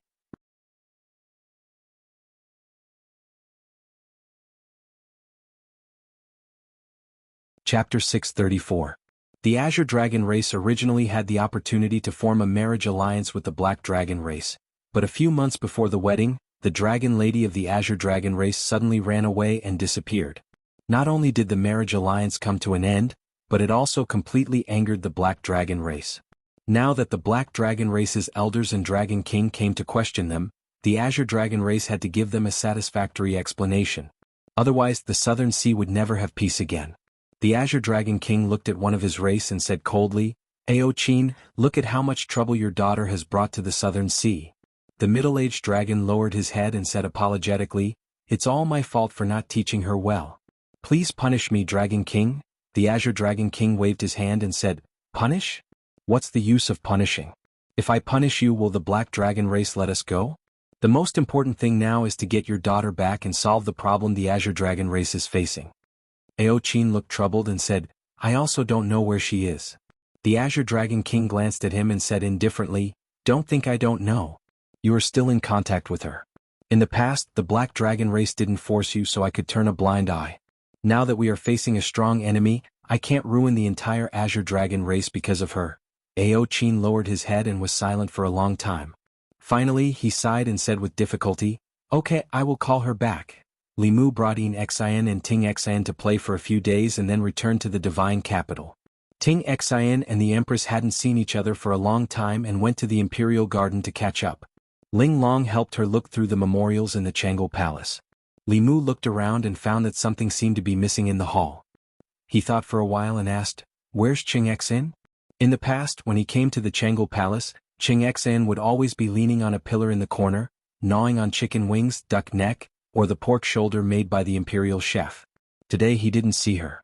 There was no aura of her in the entire palace. Ling Long raised her head and said, "Something seemed to have happened at home." She went back to the Southern Sea. Southern Sea? Li Mu was surprised. She was forced to escape from the marriage. How could she run back? He continued to ask, "What happened at home?" Ling Long shook her head and said, "She didn't say anything, but she left in a hurry. There must be something urgent. For her to return to the South Sea, the matter must be very important." Li Mu took out the sound transmission Dharma artifact that Emoli had specially made for him and activated it with his mana. After a long while, a voice came from the other side. Lord Li, Xianxia's voice was somewhat downcast. Li Mu asked, "I heard from Ling Long that you returned to the South Sea. What happened?" Xianxia was silent for a while before she said, "It's because I've been away from home for too long. Mother misses me, so I came back to see her." She had indeed left home for a long time, so it was normal for her family to miss her. After confirming that she was fine, Li Mu didn't ask any more questions and said, "Then you should accompany your parents." At that moment, in the South Sea Dragon Palace, Xianxia put away his voice transmission Dharma artifact and lowered his head. The disappointment on his face deepened. Beside her, a man sighed. "Father and mother have let you down." Xianxia shook her head and said, "It's not father and mother's fault. I was too stubborn. I should have prioritized the South Sea." After her parents left, Xianxia sat by the bed alone. She curled up her legs and buried her head between her knees. Images flashed through her mind. Sister Empress, Sister Mei, Sister Ali, the duck neck and chicken wings from the Imperial kitchen, and the braised pork shoulder. The time she left the South Sea was the happiest time of her life. At first, when she was captured by Lord Li and became his mount, she was unwilling. Later on, she realized that there was nothing wrong with being a mount. She had food, drinks and fun to play with. Even her cultivation had reached Realm 6 in advance, surpassing her parents. She originally thought that her beautiful life could go on like this. It wasn't until her father sent her a message that her mother was sick that she hurriedly rushed back to the South Sea from the Immortal's capital. However, when she found that her mother was safe and sound and that the Black Dragon tribe was already waiting here, she realized what had happened. It turned out that she couldn't escape in the end. The Black Dragon tribe was the most powerful tribe in the 4 seas. If she continued to resist, it would bring a huge disaster to the South Sea and even implicate her parents. She would make her parents sinners of the Green Dragon tribe. Therefore she chose to obey. Marrying a dragon that she didn't like and had never even met was the fate of every dragon girl. Her fate had changed before, but it returned to the beginning. Xianxia lowered her head and clenched the sound transmission ritual implement in her hand. This item carried the most beautiful memory of her dragon life. It was a person that she feared, admired, and secretly admired. However, all of this would become a dusty past, sealed in her memory forever. In the Chang'e Palace, Li Mu didn't know what happened in the South Sea. He put away the sound transmission ritual implement and asked Exquisite, "During this time, did anything major happen in the Great Show?" During the time that Li Mu wasn't here, Exquisite had been helping the Empress deal with these matters.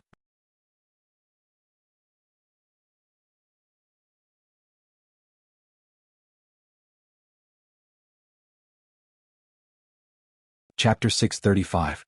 Ever since he knew that Li Mu could set up the sky-stealing formation and extend people's lifespan by 60 years, Ao Feng became more attentive to Li Mu in all aspects. In the past, even when he was by Li Mu's side, he was reluctant and did not smile. Later on, he was always at Li Mu's beck and call, serving him tea and flattering him to the best of his ability. Now he said that he wanted to give Li Mu a surprise. He must be trying to curry favor with Li Mu again, hoping that Li Mu could extend their lifespan by 60 years. Of course, Li Mu would not extend their lifespan now. However, Li Mu planned to accept the surprise of the Black Dragon race. The dragon race was the richest race in the world. It would be a waste not to take advantage of it. Li Mu asked, "Where is the surprise?" Ao Feng said, "Where are you now?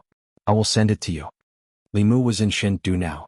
However, he planned to return to Mount Baiyun to send back the spiritual jades that he had obtained from the East Sea and North Sea. Thus he said, "Send it to Mount Baiyun first. I will be there soon." Not long after he put away the sound-transmitting instrument, the Empress walked in from outside. She looked at Exquisite and said, "Exquisite, you go out first." Exquisite looked up at her and then at Li Mu. Then she put down the booklet in her hand and ran out quickly. Zhou Yi crossed her arms and looked at Li Mu. She asked, "Don't you have anything to tell me?" Li Mu raised his hands and said, "I will tell you. That day in the East Sea, Yinxin and Tingxin expressed their feelings to me. However, I did not do anything. Instead, I returned to Chengdu to ask for your Majesty's instructions." Zhou Yi glared at him and asked, "Ask for my instructions? Ask for my instructions? If I did not agree, would you send them back to the East Sea?" Li Mu looked at Zhou Yi and said, "Your Majesty, you said last time that as long as it was written on that paper, you would not care." Zhou Yi's chest heaved. She suddenly regretted letting Li Mu write these names on that piece of paper. This had become his golden ticket to avoid death. The only thing that made her feel a little gratified was that this time, he did not act first and report later. He knew to come back and ask for her permission first. However, what made Zhou Yi angry was that Li Mu didn't act first and report later. If he really did that, Zhou Yi would have an excuse to make trouble for him. Now she could only suppress her anger in her heart. After all, she was the one who said that she would not care about his past. A monarch's words were not a joke. As the Empress, how could she go back on her words? Zhou Yi could only comfort herself with the fact that the Tingxin sisters were also on her side. If it weren't for Tingxin, she didn't know how long it would take for her to face her own heart and confide her feelings to Li Mu. How could she burn the bridge after crossing it? She began to recall the names on the paper. Tingxin, Yinxin, Qingxin, Hulu, and Ali. Now only Qingxin, Hulu, and Ali were left. Ali would not like Li Mu. Hulu was far away in the Yao Kingdom, so she didn't care much. As for Qingxin, she had already returned to the South Sea. Even if she came back, she would be by her side and wouldn't give him a chance to take advantage of her. Zhou Yi was relieved. She glanced at Li Mu and said, "Of course I remember what I said. I also like Tingxin very much. In the future, let her accompany me in the palace." Li Mu shrugged and said, "As long as she is willing." After getting past the Empress, Li Mu breathed a sigh of relief. Fortunately, he had the foresight. If he hadn't written Tingxin and Yinxin's names, he wouldn't have been able to get past the Empress so easily this time. After leaving the palace, Li Mu planned to return to Mount Baiyun to hand over the spiritual jades to the sect and see what the surprise Ao Feng mentioned was. Could it be 1,000,000 high-grade spiritual jades? Or did they find a huge spiritual jade mine at the bottom of the sea? Li Mu felt that Ao Feng had been by his side for a long time. He should know what he liked. Nothing could surprise him more than 1,000,000 spiritual jades or an entire spiritual jade mine. After all, the cultivation of the sect disciples required spiritual jades. The activation of the teleportation array required spiritual jades. The great sky-stealing array required spiritual jades. Writing talismans, refining pills, refining weapons, and setting up arrays all required spiritual jades. In the cultivation world, spiritual jades were both resources and currency. They were the foundation of a sect's rise. People of the devil path could take people's souls and essence blood without any scruples. However, cultivators of the righteous path could only use spiritual jades. Not long after, in the largest Dao palace on the main peak of Mount Baiyun, when Li Mu took out 6 small mountains of high-grade spiritual jades from the flask space, Xianxia and the others were only shocked for a moment before their expressions returned to normal. After all, it was not the first time they had seen such a scene. Fu Daozi looked away from the spiritual jades and said to Li Mu, "Disciple, come with me." He brought Li Mu to a palace and said, "Although you have been my disciple for some time, I have not taught you anything.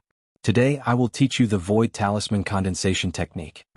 Void Talisman Condensation Technique was a mystical ability of ancient cultivators when the spirit chi of heaven and earth was still very rich. At that time, Fulu could be directly condensed with the spirit chi of heaven and earth. Now that the spirit chi was thin, they could only use spiritual liquid to write it in advance and use it in battle. Fu Daozi was the only exception. He had been in seclusion for several years. When he broke through to the next realm, he also comprehended the Tao of Void Talisman Condensation Technique. Moreover, he could use it in a space where the spirit chi was thin.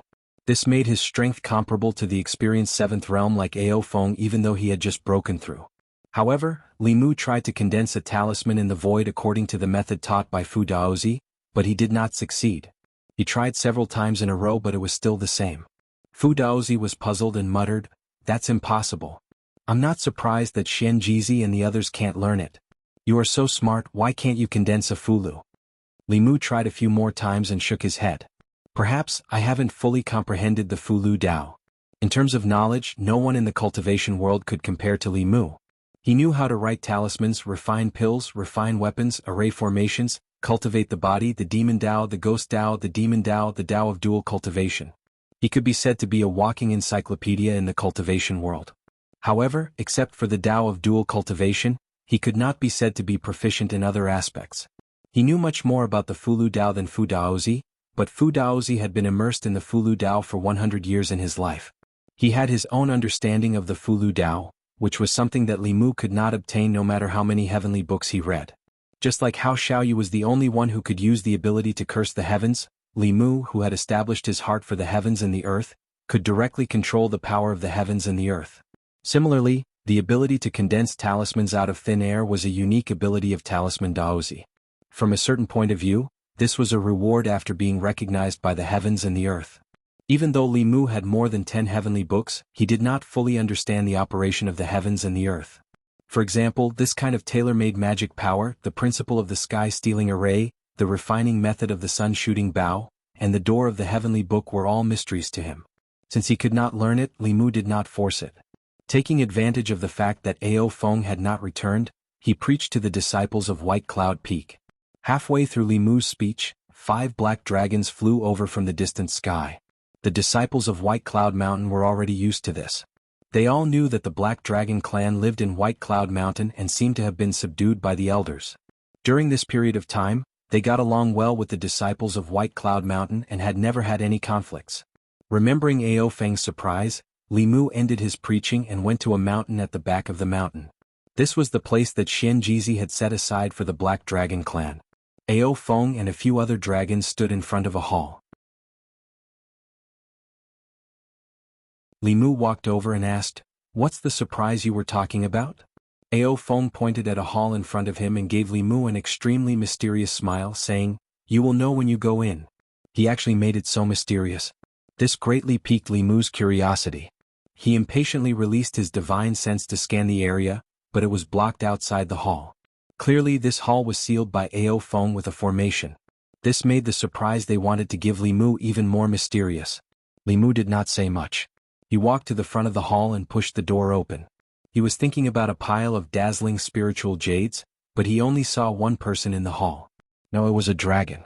Li Mu looked at Xianxia and said in surprise, "Xianxia, what are you doing here?" When she was taken away by the Black Dragon clan's great elder and released from his cave, she was already in this hall. Xianxia did not know where she was and what she would face next. She was worried and scared and her mood was extremely low. Hearing this familiar voice, she suddenly raised her head and looked at Li Mu. After being stunned for a moment, she immediately said in surprise, "Lord Li, you came to save me." Li Mu was even more stunned. "What save you? What happened to you?" Xianxia looked at Li Mu, and the endless grievances in her heart these past few days welled up.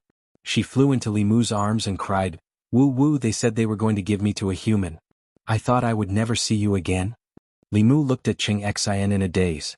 In the next moment he understood what the surprise Ao Feng was talking about was. Li Mu's face darkened. He said in a low voice, "Ao Feng, come in." There was no movement outside. His voice was blocked inside the hall. Ao Feng was actually considerate enough to soundproof this place. Li Mu slapped out a palm and the array shattered. He said, Ao Feng, come in. As his voice rang out, Ao Feng immediately walked in. He smiled and asked, Lordly, how is it? Are you satisfied with this gift? This is the most beautiful dragon girl in the South Sea. Although Xianxia was beautiful, Li Mu wanted spiritual jades, not dragon girls. Li Mu glared at Ao Feng and asked, Who do you think I am?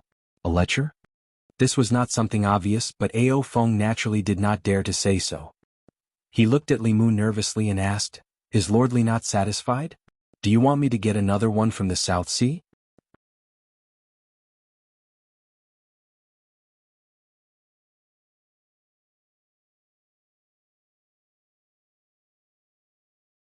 At this moment Ao Feng immediately said, No matter what, it's our fault. Why don't the Black Dragon clan compensate her with 100,000 spiritual jades, and the Southern Sea Azure Dragon clan compensate her with another 100,000 spiritual jades? Xianxia looked at Li Mu and nodded slightly. She said, Okay. Li Mu didn't hold on to the Black Dragon clan. After all, Ao Feng did this to curry favor with him. Although the method was a bit clumsy, if he didn't let this matter go, it would be difficult for the Black Dragon clan to do anything for him in the future. Li Mu's face darkened. He said, Don't act on your own in the future. If there's a next time, don't expect me to help you extend your lifespan. Li Mu's words meant that there was still hope. Ao Feng was overjoyed. He quickly said, No, if you like someone in the future, just tell us directly. This way there won't be any mistakes. Ao Feng and the others might have misunderstood him. Li Mu explained, I won't let you rob anyone. Just don't act on your own in the future. Ao Feng nodded. He looked at Xianxia and asked Li Mu, Then should we send her back to the Southern Sea? Li Mu waved his hand and said, No need. I'll bring her back to the divine capital later. Ao Feng left gloomily. He was happy to join Li Mu, but he didn't expect to lose 100,000 spiritual jades in the end. Who would have thought that other than the Empress of the Great Zhou, the Queen of Demons and the Master of the Ghost Region, he also had an ambiguous relationship with the Dragon Lady from the Southern Sea. Ao Feng even suspected that he was the reincarnation of the Black Dragon clan. No, even the Dragon King Ao Qing from 8,000 years ago was inferior to him. Li Mu flew out of the Black Dragon clan's mountain. Xianxia followed Li Mu and asked, What should I do now? Li Mu said, You can return to the divine capital like before and continue to follow the Empress.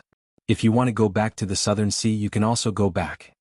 Although the time limit was not up yet, after being together for so long, no one used her as a mount anymore. Xianxia shook her head decisively and said, I'm not going back. Li Mu said, Then you can come back to the divine capital with me. He thought that the surprise Ao Feng gave him was an endless supply of spiritual jades. He didn't expect that he would give Xianxia as a gift. Li Mu came here for nothing, so he could only take her back. In the palace, Zhou Yi saw Xianxia and Li Mu appear together. She was stunned for a moment and asked suspiciously, Why did you come back together? Li Mu saw her expression and knew what she was thinking. He immediately explained, Your Majesty, don't misunderstand. It's a long story. I'll explain it to you slowly. Li Mu first met Xianxia in the Xin Kingdom because she didn't want to marry the Black Dragon clan. She secretly escaped from the Southern Sea, but unexpectedly fell into the hands of the Xin Kingdom people. In the end she met Li Mu. This time, in order to please Li Mu, Ao Feng and the others forced the Southern Sea Dragon clan to hand Xianxia over. The Southern Sea Dragon clan used her mother's illness as an excuse to trick her back to the Southern Sea and handed her over to Ao Feng and the others. Then Ao Feng brought her back to the White Cloud Mountain and prepared to give her to Li Mu as a gift. After going around in circles, she returned to the divine capital. Li Mu sipped his tea and said, That's what happened. I thought they would give me hundreds of thousands of spiritual jades. Who knew it was Xianxia? Zhou Yi glanced at him and said, This shows that your image in the Black Dragon clan is like this. You should reflect on yourself. Why did they give you Xianxia and not something else? How could Li Mu know the Dragon clan's way of thinking? Ao Feng's mistake was ultimately his fault. Unfortunately, Li Mu couldn't reason with the Empress. After sending Xianxia to the Imperial Palace, he returned home. Xianxia was temporarily living in the Imperial Palace, while Yinxin was living in the Li Mansion. When Li Mu returned home, she was playing shuttlecock with Wanwan and Xiaobai. Although the three of them were young, their cultivation was in the 5th realm. If they wanted to, they could make the shuttlecock never fall to the ground. Li Mu didn't know why they could play so happily. However, watching their graceful bodies flying up and down was also a kind of enjoyment. Li Mu looked at them for a while. Among the three women, Yinxin was the strongest, followed by Wanwan. Xiao Bai, who had stepped into the door of cultivation earlier than Wanwan, had the lowest cultivation. This was not because Wanwan was more talented than her, but because Xiao Bai, as a member of the Heavenly Fox clan, had not resolved the knot in her heart and had not settled the karma. Even if she used elixirs, she could not step into the next realm. Li Mu looked at Xiao Bai with a tender expression on his face. She was the most sensible and obedient. She never caused trouble for Li Mu. She had always suppressed the hatred for her grandmother and her clan deep in her heart and never revealed it easily. She was always thinking about the hatred of her clan's extermination, but she always showed a smile in front of everyone.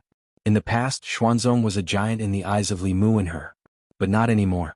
He could mobilize the experts of the Great Zhou, the Yao Kingdom, the Ghost Realm, the Yong Kingdom, the 5 Taoist sects, the 4 Buddhist sects and the Black Dragon clan. Even if Xuanzong had an expert of the 8th realm, he could not protect Xuanzong's disciple. Fu Daozi once wanted to fight Xuanzong, but Li Mu refused. He wanted to wait until he had the strength to fight against an 8th realm expert. Then he would fight Xuanzong on behalf of the Fulu school. But when Li Mu saw Xiao Bai smiling like a flower, he changed his mind at this moment. He did not want to wait any longer. Li Mu smiled and waved to Xiao Bai, saying, "Xiao Bai, come here." Xiao Bai threw down the shuttlecock and quickly ran to his side. She asked with a smile, "Benefactor, what's the matter?" Li Mu patted her head and said, "Let's go. I'll take you to revenge."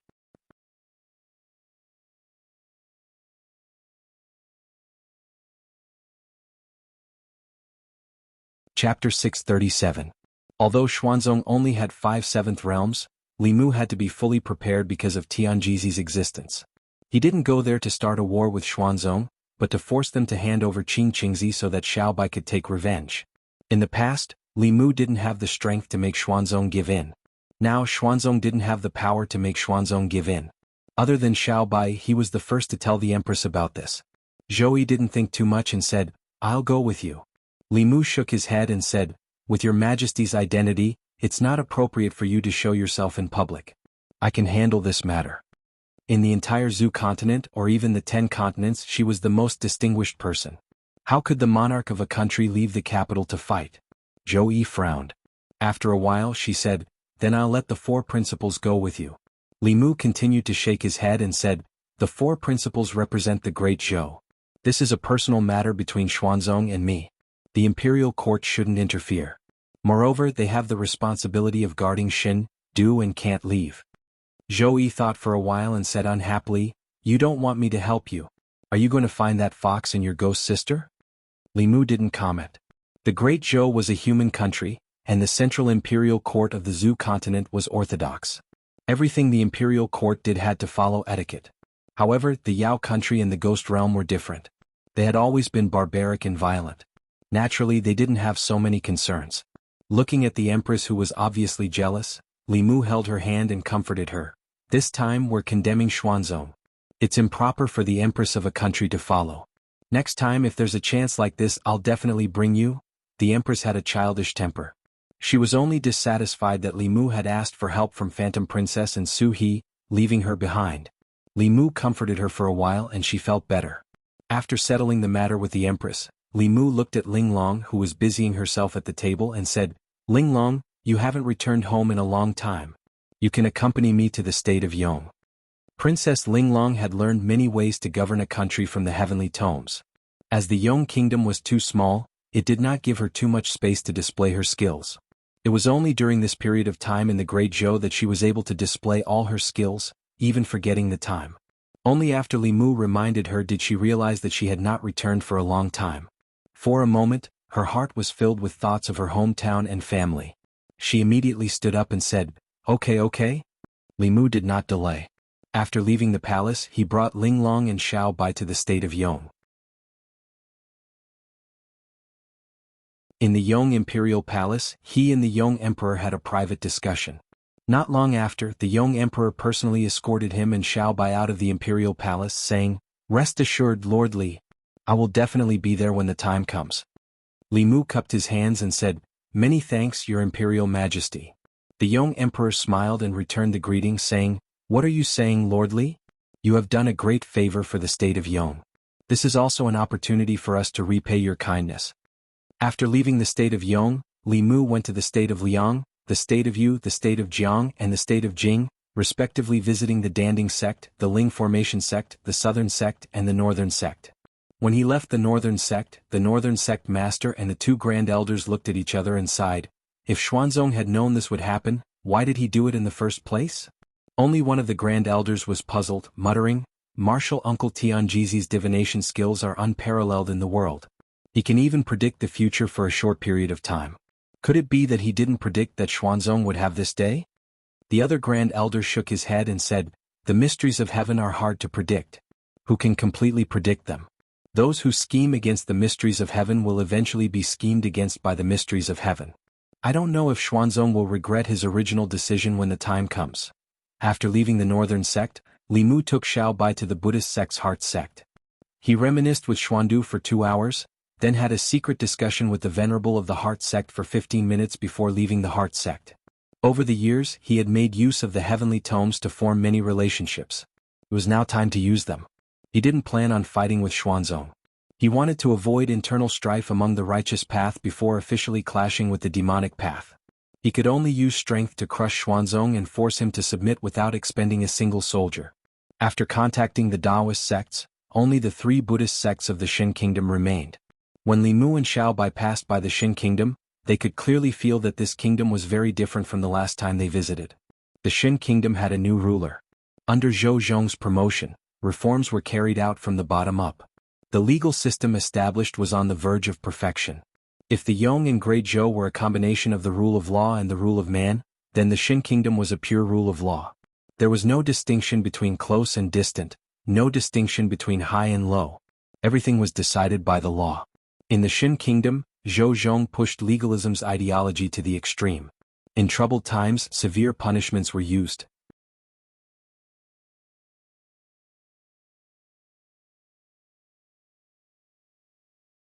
The Ghost Realm and the Yao Kingdom were Li Mu's backyard. Gathering the experts of these two places was just a matter of a word from Li Mu. After leaving the Shin Kingdom, he and Xiaobai first went to the Ghost Realm, which was the closest to them. Compared to last time, Fengdu City had undergone great changes. So he was using the power of the ghosts to enter seclusion and break through to the next realm. Within Fengdu City, the ghosts were gathered in a huge plaza. A stone tablet stood in the center of the plaza.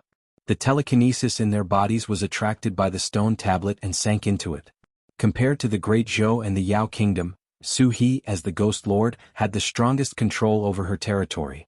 With the heavenly tomes in hand, all the cultivators of the Ghost Realm had absolute submission to her. In this aspect, even the Empress and Phantom Princess couldn't compare to her. Su He and Su Miao were both in seclusion.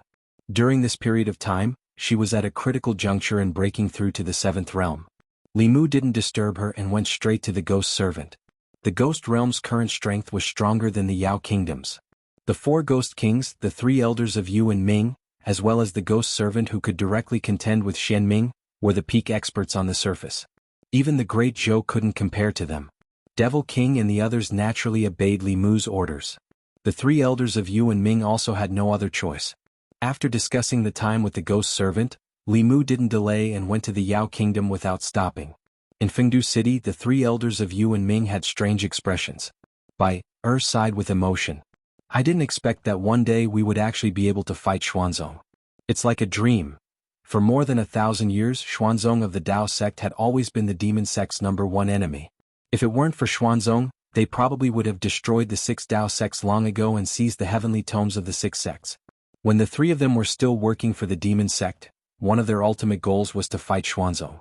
They didn't expect that they would be able to do what they couldn't do in the demon sect here. It had to be said that fate made fools of them. Those people in Xuanzong probably didn't expect that the first to attack their sect wasn't from the demon sect. Not long after, in the Thousand Fox Nation, Li Mu and Xiaobai had just landed in the square in front of the palace when Xiaobai ran toward the 2 figures in front of her. She happily said, "Sister Huanji, Sister Hu Lu." Ever since coming to the Thousand Fox Nation, Xiaobai's mood had obviously improved a lot. The entire city was filled with the aura of her race. It wouldn't be an exaggeration to say that it was her heaven. Huanji and Hulu also doted on her very much.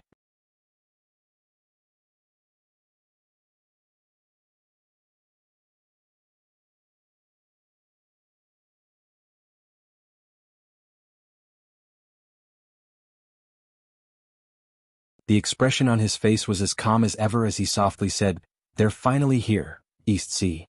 Penglai Archipelago." It was said that there were 10 continents and 3 islands in the world. Everyone in the 10 continents knew that the 3 islands were illusory. One was called Fangzhong, one was called Kunlun, and one was called Penglai. They were all legendary immortal mountains. It was said that if one could find these 3 immortal islands, one would be able to peek into the secrets of longevity. The Penglai Archipelago wasn't the legendary immortal island. It was just that Xuanzong had named their sect with the same name. However, due to Xuanzong's reputation as the #1 sect of Taoism, the Penglai Archipelago had also been the holy land of cultivation in the hearts of the cultivators of the Zhou continent for the past 1,000 years. However, that was in the past. In the past year, Xuanzong's status and influence had taken a turn for the worse. The Great Zhou didn't allow them to establish their Tao arenas. The Demon Country and the Ghost Domain didn't allow Xuanzong's disciples to enter. The other 5 sects of the Orthodox Taoism no longer had any dealings with Xuanzong. In the past half a year, almost no news about Xuanzong had appeared in the cultivation world. Due to the difficulty of moving around outside, Xuanzong's disciples didn't go out anymore. Instead, most of them cultivated in seclusion within the sect. They would often think of the scene during the Taoism exchange meet. That was also the turning point of Xuanzong's fortune. If the sect had acted impartially back then, they definitely wouldn't have fallen to such a state today. This time, Xuanzong's disciples were still cultivating in the sect as usual. In the Tao Palace on the upside-down mountain peak at the highest level, Tao Chengzi, who had half white hair and half black hair, was sitting on a huge spiritual jade chair as he listened to the elders' reports. Because the Great Zhou didn't allow us to establish our Tao arenas, nor did they allow us to recruit disciples. Last month there were less than 5 new disciples. The Ghost Domain didn't allow us to enter, and the Demon Country didn't do business with Xuanzong. In the past 3 months, our disciples didn't have any soul power to cultivate, and the spiritual herbs were almost used up. We can't continue like this. Without new disciples and without cultivation resources, Xuanzong will definitely fall in a few years. Tao Chengzi's face darkened as he listened to the elders' reports. Coupled with his half-black and half-white hair, he looked very strange. In the past, Xuanzong never had to worry about talented disciples. Xuanzong's Tao arenas were all over the Zhou continent. Regardless of whether they were disciples of cultivation families or itinerant cultivators, they all fought tooth and nail to become Xuanzong's disciples.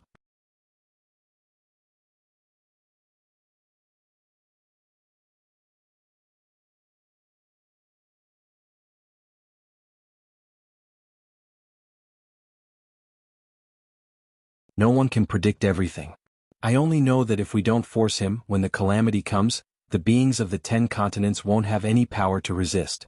In this endless situation of death, he is the only chance of survival. Miao Yunzi murmured, Taoism, Buddhists, the Dragon Tribe of the 4 Seas, the Demon Nation, the Ghost Realm. All these forces have formed an alliance. Even the demonic Tao will have to retreat. What kind of catastrophe is it that requires everyone to unite to resist? Tianjizi continued to shake his head. The catastrophe is unpredictable. No one can predict it. But I have a hunch that that day will come soon. That you're tuning in to the Phantom Sword Chronicles YouTube channel. Don't forget to subscribe and join us on this journey to catch the most captivating stories.